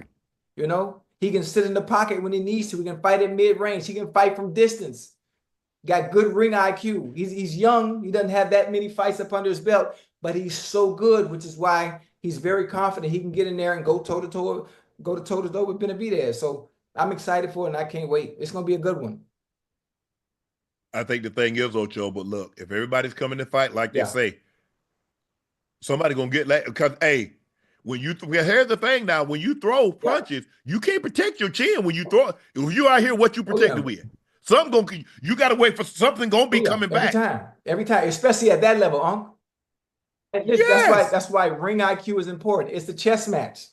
As you go, As you go up in weight Oh, yeah. classes, them punches Harder get and harder and harder, harder. And one punch turns the lights Yep. out of the building. Oh, yeah. But I can't wait to see that fight. Ocho, basketball, De'Aaron Fox to the Spurs. The Kings received dozens of calls about De'Aaron Fox. He reportedly has a favorite destination in mind, the San Antonio Spurs. There would be a partnership, an ascending center, Victor Wembanyama, to create one of the best young duos in the Western Conference. Do you like D Fox, Swiper Fox, headed to San Antonio? I mean, I do like it in a sense. You think about in Sacramento, where are they going? Where are they headed? Could it be a situation similar to that of in Portland? Damian Lillard being in Portland, Yes. overstaying. I don't want to say overstaying is welcome, but allowing him to go somewhere else where he can get some done and compete, for a championship. I think De'Aaron Fox have an opportunity to go over there with Victor Wembanyama. Did I say that right? Yeah, Wembanyama. Go over there with Victor Wembanyama, who is one of the best in the NBA right now. I think they can continue to build and at one point challenge, for a trophy. Yeah, I think the thing is, Ocho, I'm looking, I'm like, San Antonio, and I get Wemby. You would think like most guys want to go to New York. They want to go to LA. They want to go to one of these Right. big markets. San Antonio is not a big market. That tells me like, hey, I want to win. And go to another team, Ocho, you lose a year. So instead of getting a 5-year, you got to get a 4-year. But he's willing to forego that. That tells me that, he doesn't feel like he can accomplish what he wants to accomplish, and that's to win. Because you're going to get money wherever you go. I mean, what can't you do with 250 million, 270 million that you can do with 300 million? You still be whatever you want to buy, you still be able to buy it. Yeah, he's one of the best young guards, super quick, cat quick, lives in the lane. Got a nice little float game, can shoot, step back, kind of reminds you a little bit like Tony Parker. Tony Parker lived in the lane, played amongst the trees. But the difference is he had a beautiful floater too now. Yeah, De'Aaron Fox was a lot more athletic than Tony Parker. Tony Parker didn't have the athleticism that De'Aaron Fox did, but he was crafty. He knew how to get his shot off, especially in the paint. Like I said, he lived in the paint. But De'Aaron Fox, like I said, I'm surprised, Ocho, that the Spurs, there are not a whole lot of people that says, oh, my destination is San Antonio. The only free agent that I think that they've gotten via free agency is LaMarcus Aldridge. When Tim Duncan left, LaMarcus Aldridge left San Antonio. Left Portland. When the Lakers thought they had him, and he ends up going to Portland. Ends up going to San Antonio. He left Portland. The Lakers thought they had him, but he bypassed the Lakers and went to San Antonio. That is the only free agent that I can think of. DeMar DeRozan. I think they traded for DeMar DeRozan. It's going to be very, very interesting to see this thing. He might have went there free agency, but I'm not sure. But, they drafted Kawhi. Yeah. No, they didn't trade. Yes. They traded DeMar DeRozan for the Kawhi. So that's how he ended up in San Antonio. They drafted Tim Duncan. They drafted Manu. They drafted Tony Parker. They drafted David Robinson. So if you look at the name, and look, they've won, but I've never done a whole lot of free agents since. I understand Texas, no state income tax, but you got Dallas, you got Houston, you have people, man, I want to go to Houston. I want to go to Dallas. I really never heard free agents say I want to go to San Antonio. De'Aaron Fox would be the first that I would have heard said I want to go to San Antonio. Hey, he wants to win. He wants to win. He's standing on business, and it's a great young team that is headed in the right direction and doing just that, winning. Yeah, and he signed. I think now he's with Clutch, which is Rich Paul's agency. Yeah, they mean business. Yeah, he means business. Ocho. In November, a Savannah man did what hundreds of million Americans do every year. He purchased something online, but Sylvester Franklin did not get what he paid for. Franklin decided it was time for some new tools. So he logged to AliExpress and ordered a drill. They sent me a picture of what what they sent me. He sent the picture. That's right. Franklin ordered a drill, and what he got was a printed photo of a drill he ordered. But it gets worse. I paid $22.47 for a pressure washer. And this is what I got. Franklin says it's a screw. I mean, you know what? I wonder how something like that happens, right? Because when I think about AliExpress, I haven't ordered, much of anything off of AliExpress, but and I won't be. How do you order something, pay full price for it, and they send you a picture of said item that you purchased? Yeah, but I don't know if you're gonna really expect. Did you really expect to pay $22 for a drill? How much did he pay for the drill? I don't know. I don't know what a drill. I don't know, honestly, Ocho. I don't know what a drill costs. Jordan, look at what the price of a drill costs. I know it don't cost no damn $22. That don't even sound right. It costs more than that, right? It has to. I don't do construction. I ain't drilling. $149. So between $149 and $200. Yeah, so he got. I knew it wasn't gonna be no $22. I could have told you that. Now I don't even do no construction. Yeah, I went to Ace Hardware, Lowe's, or Home Depot, somewhere. Home Depot right down the street. Yeah, because things like that stuff, I can okay, let me see what I'm purchasing. Is it equipped to do the job that I'm going to need it to do? So that's probably something you probably need to see up close and personal, Ocho. But yeah, bro, they got you. Hold on. Matter of fact, speaking of, are you a handyman? Are you like Tim from what's the show? Two-time Tim. Can you build stuff and no? Okay. No. Okay. I was just curious.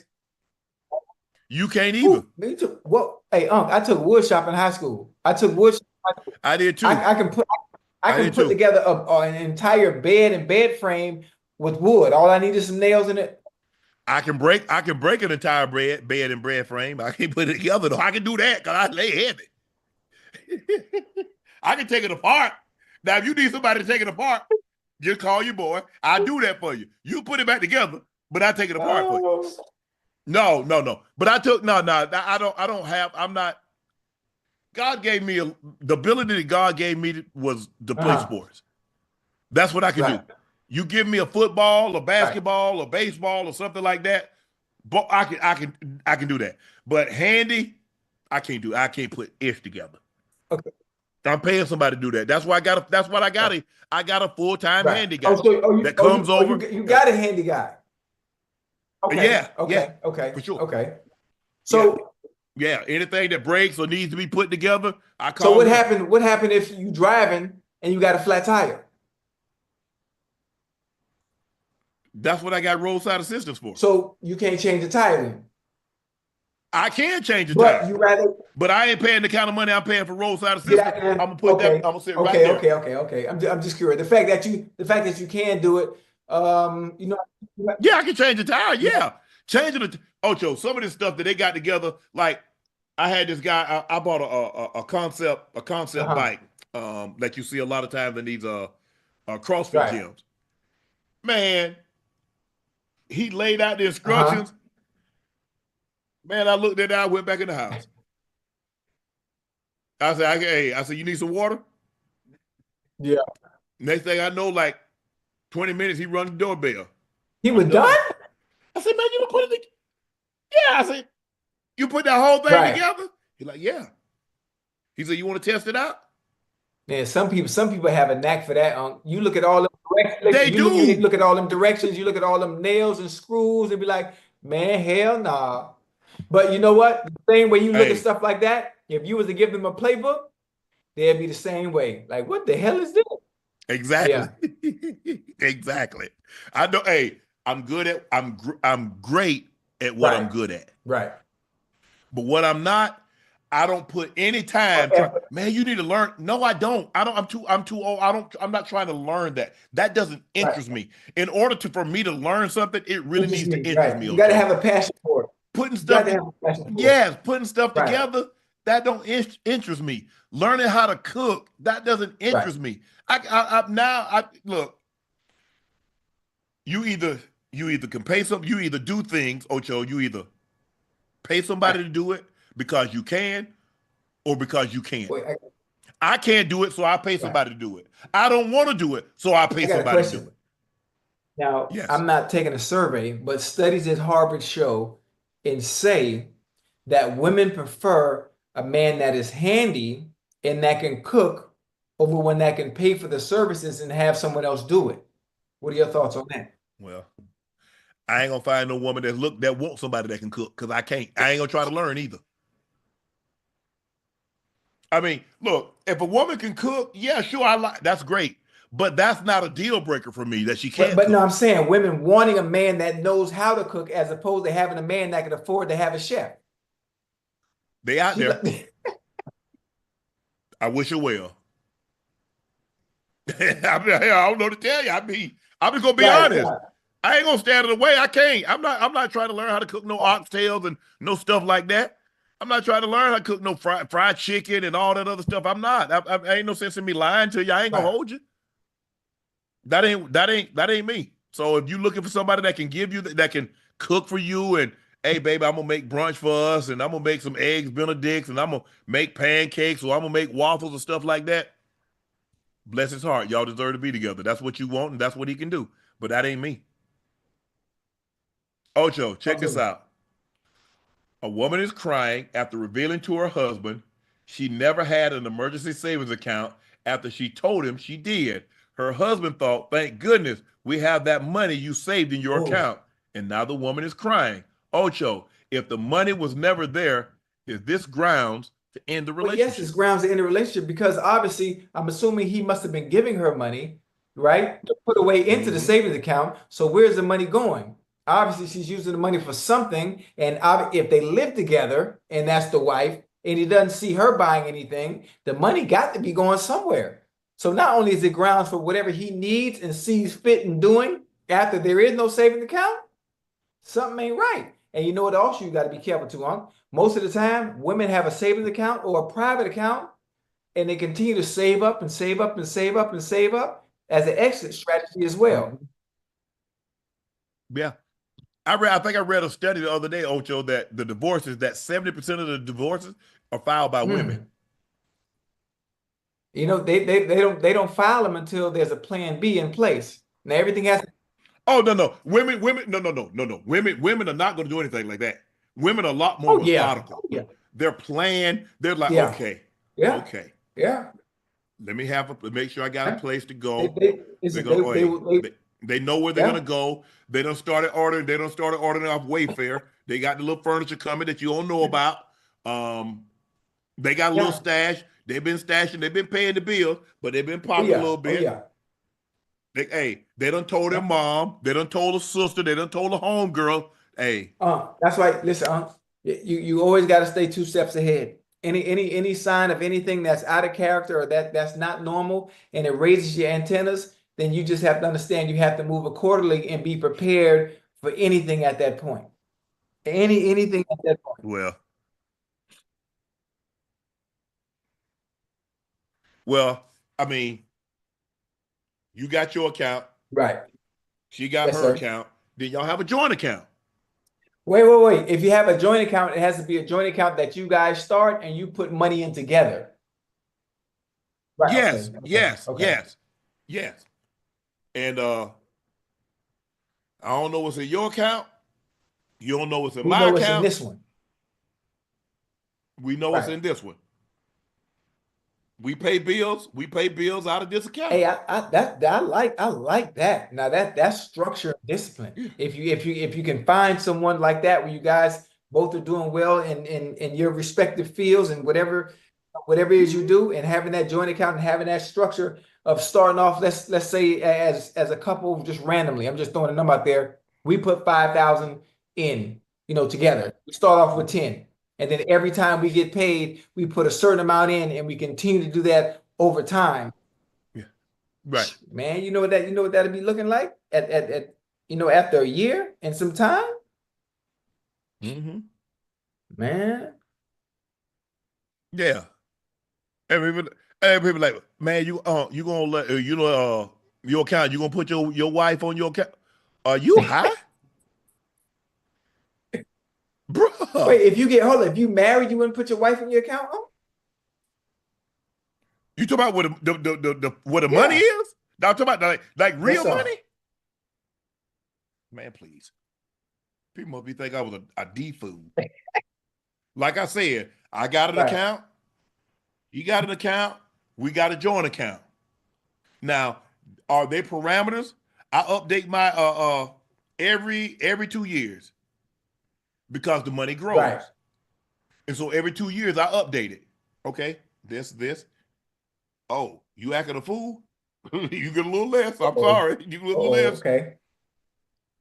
Oh, yeah, I'll update it. Yes. The estate, absolutely, every 2 years. And she will be taken Right. care of. And guess what? It's a neutral party. Hey, my sister, my brother, ain't none of them because money do funny things, and I don't want, well, I'm gone to keep people accountable. Hey, this is what you get. Also, stipulations. If you contest Right. anything, guess what? You lose half of what you Right. got. Tread Mhm. carefully. Be thankful. My brother loved me. My dad loved me. My homeboy looked out. Then, I got set up for certain charities. Savannah State gets a portion. This gets a portion. But absolutely. No, Ocho, I worked too hard to have, boy, you talking about crashing out. Whew, man, would I? I don't play about that. But she will be taken care of. Now, if she chooses to go back to work, That's on her. Right. But she'll have enough money. She won't have to work another day of her life. Now, if she's responsible. Now, if you go out there and let somebody invest it, hopefully she'll let the company, the management team that I have put together, hopefully she'll let them manage it, and she'll have enough money she can $300,000, $400,000, $500,000 a year for the rest of her life. Or she can let somebody swindle her out of it, and oh well, nothing I can do about that. Right. So yeah, that's how I'm gonna look at that, Ocho. But you got to, Ocho. I'll make sure everybody's taken care of. Now, I can only take care of you once, because once I'm gone, there ain't no more Shannons. Okay. Hey, listen, and women have to be very careful, especially when they have someone like you, or ladies that are in the chat that are watching. You have someone that you know is solid, that you know that you can depend on every month. If there are any issues that may come up, if you have someone that will provide and protect, you have to be very, very, very careful in thinking that because you might see all these other options that might be after you and chasing after you, you have to be careful, because losing someone like that you know you can depend on, who's going to protect, who is going to provide, and that come hella high water, know you good. Yeah. Even if I'm with a woman and we've been together for a length of time, we're not married. Oh, she taken care of. Yeah. She taken care of. As if the only thing is we don't have a piece of paper, and you might not have my last name, but I would make sure you're taken care of. And I ain't gonna nobody say, well, he would want me because I don't want nobody to say, well, I ain't give you nothing because I ain't never like you. No, it's gonna be in the paperwork. Oh yeah, I'm a firm believer in that. If I give somebody my word, say I got this, I got you, I got you. Yeah, most definitely. Hold on. All right, Ocho. Now it's time for our final segment of the evening. It's time for Q&A.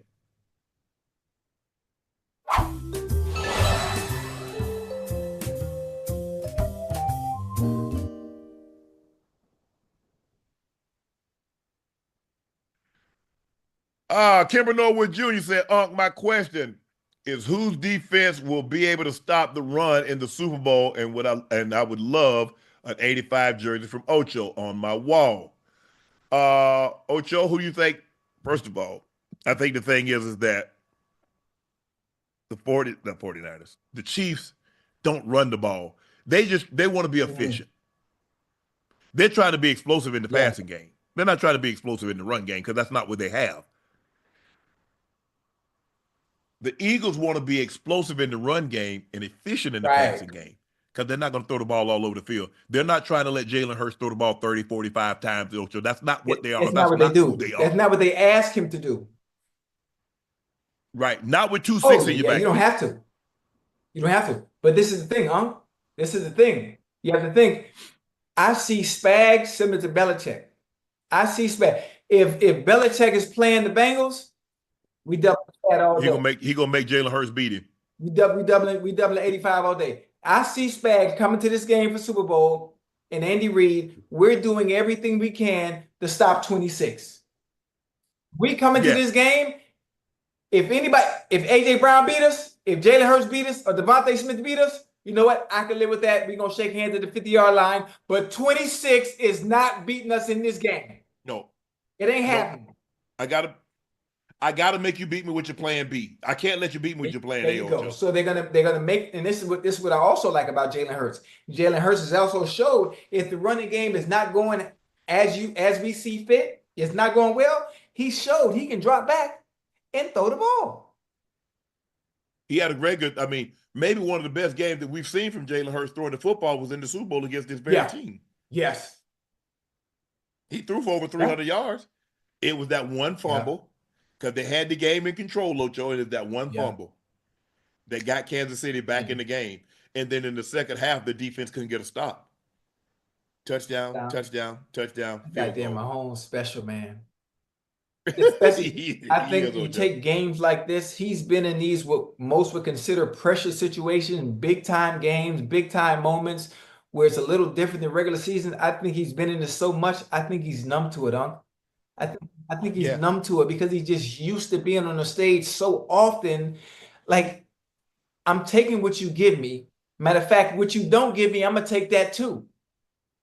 And I'm gonna do everything I can to minimize the errors and the mistakes, and I'm gonna let you beat yourself. I think the Eagles have a chance to win this game if Saquon can be efficient in the run game, Jalen Hurts can protect the ball and facilitate when need be, not doing anything extra, but just of what is asked of him. They have a chance to win it. But again, you got to think that goddamn Spags defense is nice. Nice. Yeah, just as long as I don't want to be in a situation where it's one possession games and Mahomes got the ball. That's all I'm saying. I don't want that situation, Ocho. Let Mahomes have the ball with 2 minutes to go and we up by 14. Then I can deal with that, Ocho.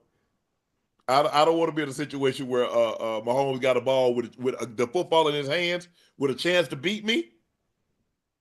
I've seen more times than not when Mahomes has the ball in his hands with a chance to beat the opposing teams normally go home with a nail. Mm-hmm. That's what I've seen. Sheldon Pope, can we get Jimmy Butler on Club Shay Shay for the Club Shay Shay interview to see what the F is going on with him and Pat Riley? We know what's going on. And you can see it. Pat told him last summer, I'm not giving you an extension. He wants an extension, 2 years, $121 million. Pat says, Pat didn't say I wouldn't give you one. He said, I just want to see you on the court more. Jimmy said, F that. I've been on the court. So Pat saying, I'm not really comfortable giving a guy 35, a guy that's, I think Jimmy Butler is 35, maybe 36. I want to say 35. I'm sorry, Chad, if I'm off a year or a couple of months or two. Coach Riley says, I don't want to give a guy that seems to be in decline because in sports, Ocho, I'm not going to pay you based on what you've done. I've already paid you for that. Yeah. I give you a contract extension because I believe you're going to be able to perform at a $60 million level.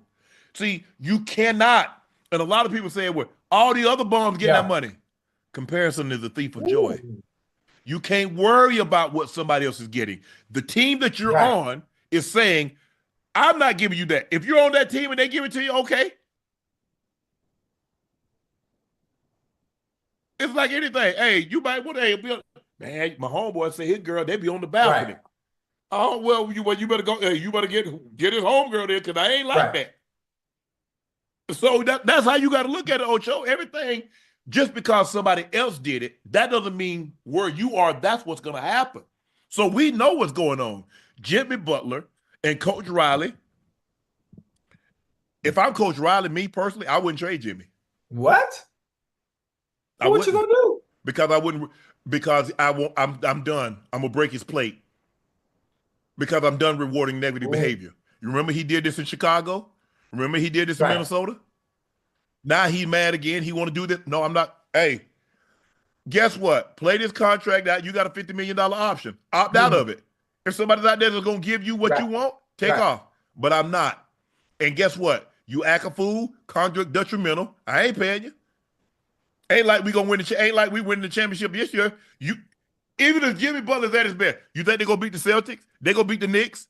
No. They're gonna beat the Cavaliers? No. I'm not rewarding negative behavior. I'm done. As a child, your child acts up in the store. And every time your child acts up, you give him candy. You buy him a toy. You give him ice cream. What's his incentive? What's his or her incentive to stop? Okay. My girlfriend, he was a big proponent of that. Said, boy, you don't reward negative behavior. Me, guess what? Hey, I don't know what to tell you. You can play for us, or you're not going to play.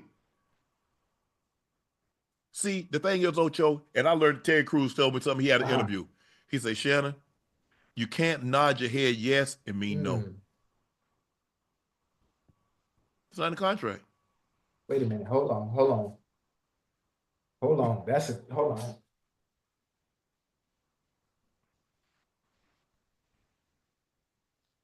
Hold on now. Boy, listen, it was simple, but it was deep. It was simple, but you can't nod your head yes. Yes, and mean no.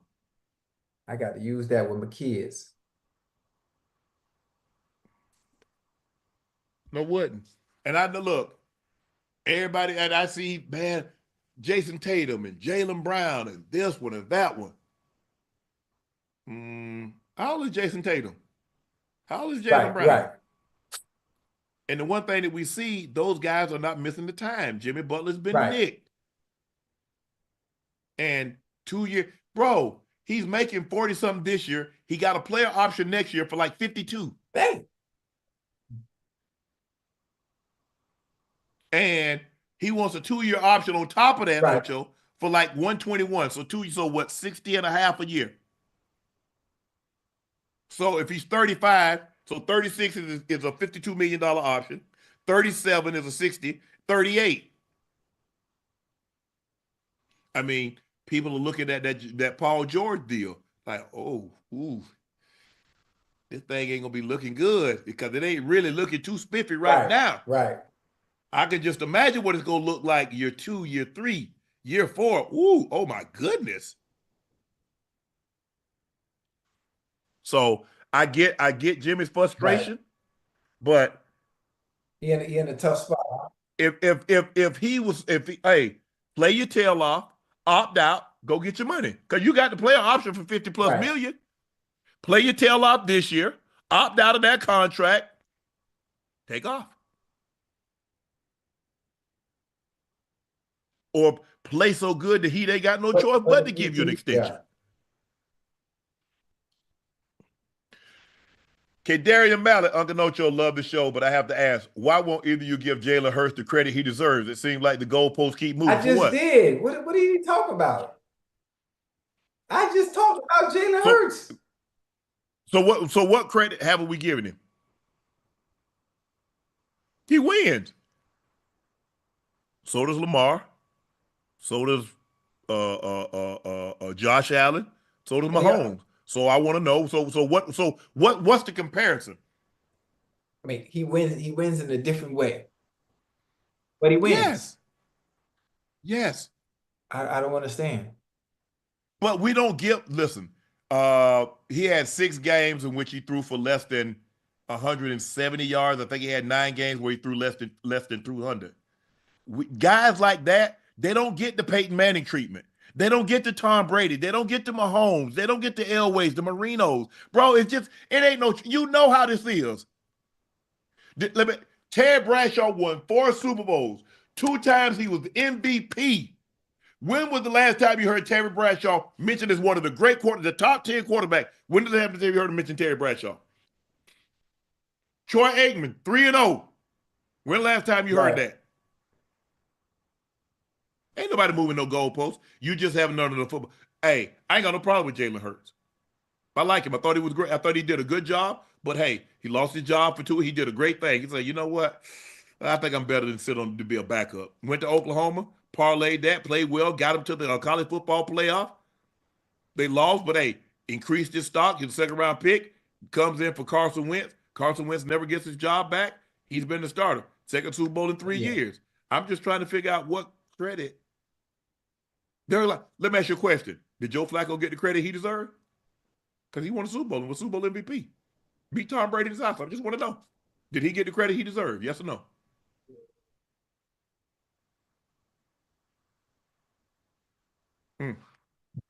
Get back to us, Kadari. Andrea Jordan, if Eagles win the Super Bowl, does it surpass Moses Malone coming to the Sixers to win the championship? Woo! No. Yeah, that's a question. Because Moses, they had but see, here's the thing. The Eagles won the Super Bowl with Nick Foles. Moses came because the Sixers couldn't get over the hump. They lost in 77 to the Portland Trail Blazers. They lost in 80 to the Lakers. They lost in 82 to the Lakers. So he got them over the hump. It's like the Eagles just won the Super Bowl like 5 years ago. What year did the Eagles win the Super Bowl? 2017? I think 2017.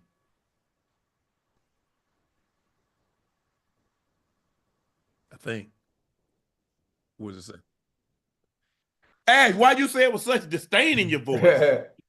Yes. I thought you'd be happy that I just blurted that out and I got it. But you seem so unhappy for me. It's really annoying, Ash. You don't have to. You heard Jordan, you heard it in Jordan. Yes. She a hater. She's such a hater. She's such a hater. Aaron Jones said, "Hey, huh? When you taking a you say you would take when you taking a little vacation? I'm gonna have to. You taking one before the tour or after? Nah, probably after. Oh shit! I mean, I can't go because one of us got to be here. Well, I'm taking mine tomorrow. I'm taking my stuff with me though. I'm just saying. Okay. No. When I take a vacation, I ain't taking no stuff. I'm going on vacation. I'm done. You're gonna have to I ain't run talking the about. Oh no. But I'm talking about this is a mini. I got a 7-day. You're gonna be in New Orleans, yeah? Yes. Man, why am I? Why I just ask you? We got to do the damn live show. I'm asking if you're gonna be in New Orleans. Oh, but I'm saying I got to do a 7-day stretch of work. So I'm going Sunday to Sunday. So I'm done at Inside the NFL, but I'm a correspondent on Monday at the what do you call it where the players sit at the podium? What do you call that? Oh yeah, press day. So press day. I'm a correspondent for Inside the NFL. So our last show in Philly was the day. So I'm like, you know what? Before I do this 7-day stretch in New Orleans, let me go somewhere real quick, reset, recharge, so I'm ready to hit the ground running come Sunday. Yeah, just okay. Just give us. So you gonna take a break after Sunday, Super Bowl Sunday? No, what break? No, I'm just saying no. I don't need no break. I'm just telling you, I'm taking a little vacation. I'm doing Nightcap from where I'm going. We got the show. We got the show tomorrow, right? Yes, I'm saying when I take a vacation, you really taking vacation? I'm going. Yes, you and a co-host gonna have to. That's fine. Show. That's fine. I'm okay with that. Yeah, I'm okay. Okay, I'm just. You ain't got no choice but to be okay. Okay, let me know. Aaron Jones said, "Hey, Unc Ocho, I love the show. Without saying a team in your own division, which team's fans were the hardest to deal with? Raiders." Because most if you didn't know better, you thought they just had a field day at San Quentin and they let them out for like 2 hours.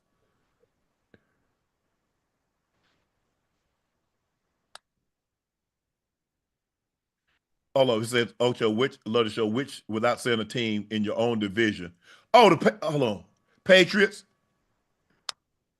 Patriots. Yeah, they were annoying. I you know what Did you ever play the Patriots in New England when you? Yeah. Did you? Yeah. Twice at that.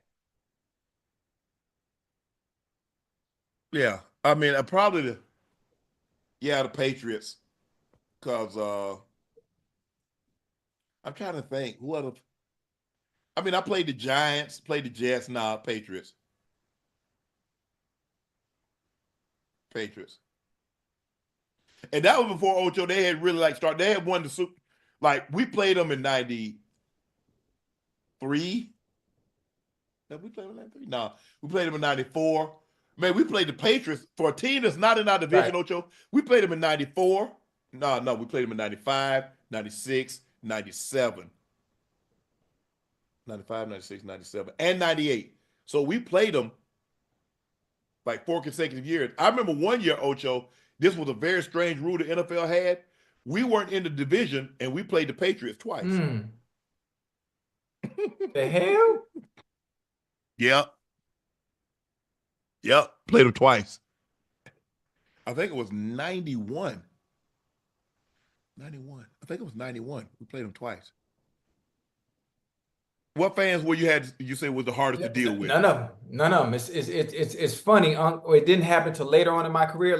Maybe about year 4 or 5. The opposing fans were more excited for me to come to the stadium just to see what the hell I was going to do next. There was no F you, Ochocinco or any of that stuff, but it was none of that. Now, the craziest fans, not part of my division, that it was exciting because you didn't know what to expect once you got there, was that goddamn black hole in Oakland. Man, they was crazy.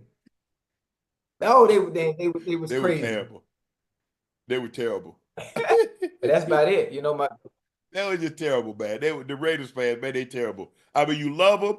I mean, I did the special of the people that be dressing up, and they're not these people are doctors and lawyers. These are really prominent people, and they got on face paint.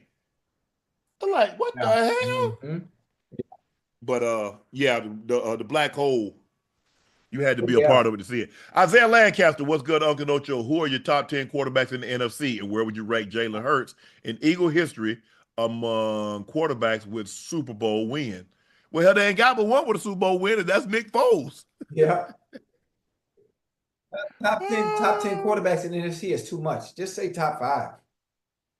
Yeah.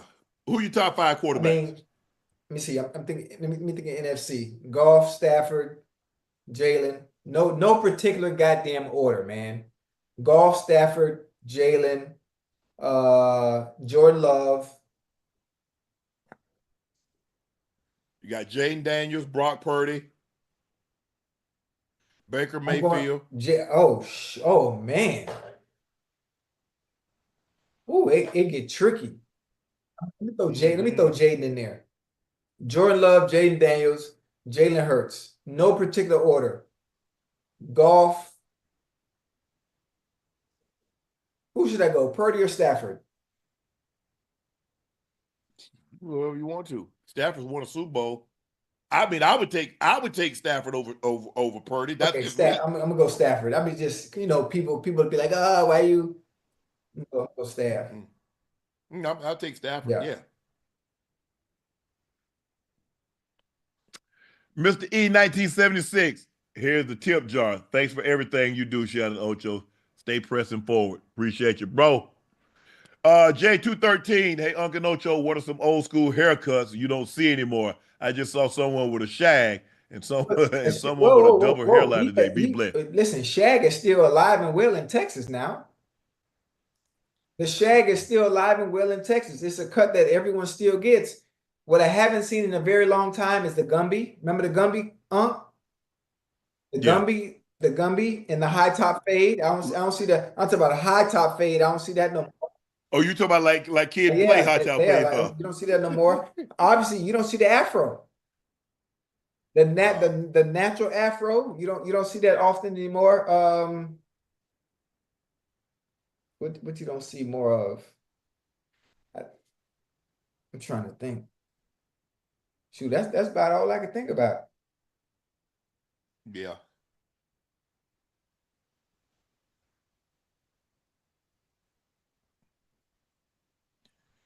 I mean, look, this is all I've ever had. So Barney Porter wasn't playing Right. that.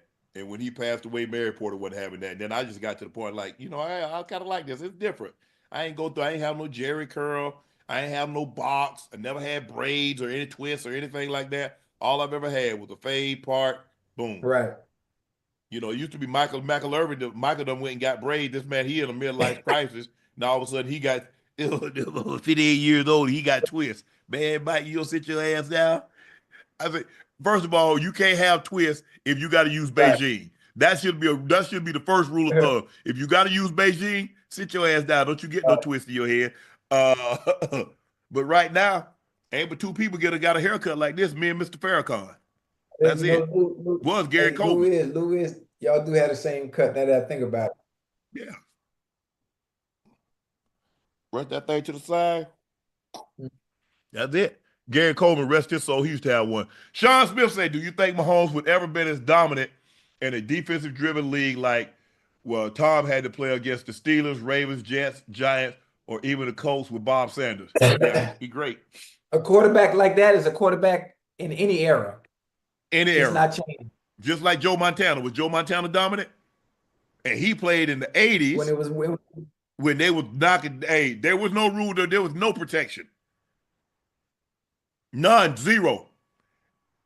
Yes. Mahomes is great. In any era. So underscore Case. What's up, guys? Unc, my question is, I know my Hornets pay LaMelo Ball already, but how can the Hornets attract the superstar talent to a savvy vet to help him out before he even thinks about leaving? I just don't see it, bro. Don't see it.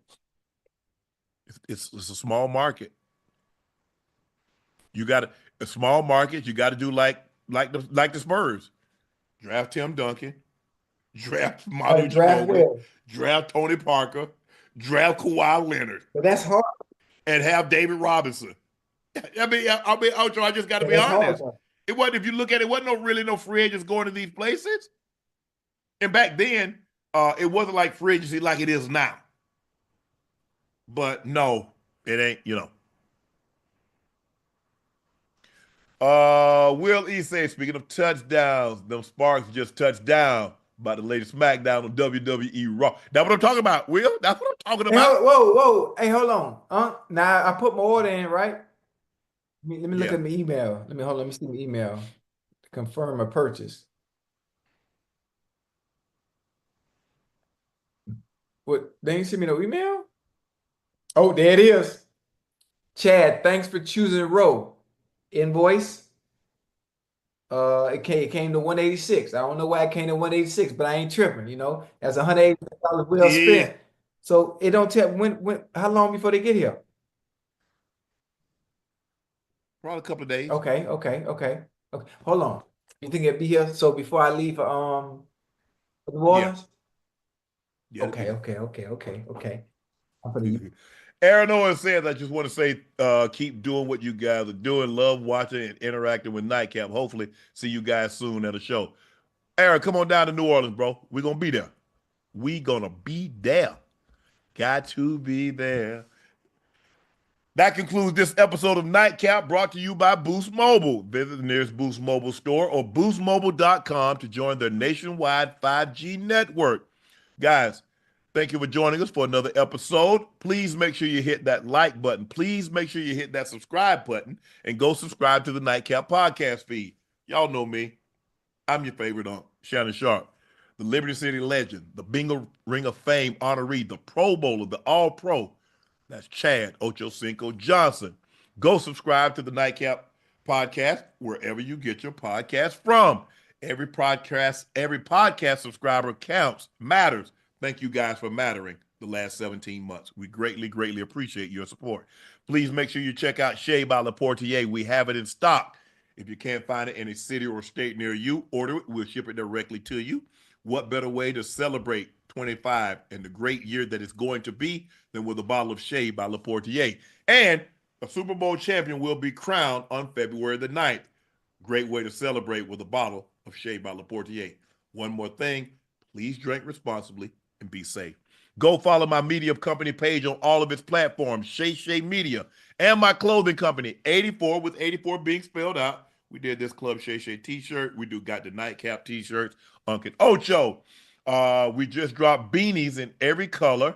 Use the code Super Bowl for an additional 10% off. We've also introduced gift cards available from $25 to $500. Take the guesswork out of it and let someone pick exactly what they want. Chiefs fans, Eagle fans, or any fans, if you're in the New Orleans area, please stop by the Mahalia Jackson Theater on February the 6th at 9 p.m. We'd love to have you. Tickets for the Super Bowl show in New Orleans, they're available now. The link is pinned at the top of the chat. Unfortunately, the meet and greet VIP tickets are officially sold out, but there's still plenty of tickets left to attend the big show. As I mentioned, February the 6th, Mahalia Jackson Theater in New Orleans. Be there. Both Nightcap and Club Shay are both nominated for NAACP Image Awards. A Nightcap was nominated for Outstanding Podcast, Art, Sports, and Entertainment. Club Shay was nominated for Outstanding Podcast, Society, and Culture. And I, Shannon, was personally nominated for Entertainer of the Year. Please go vote for us. The link is pinned in the chat in our bios. Thank you. All these awards, these nominations, the merch, the tour, it's all because of you guys, and I thank you. That concludes Nightcap, brought to you by Boost Mobile. I'm Unc. He's Ocho. We'll see you tomorrow night at the same time.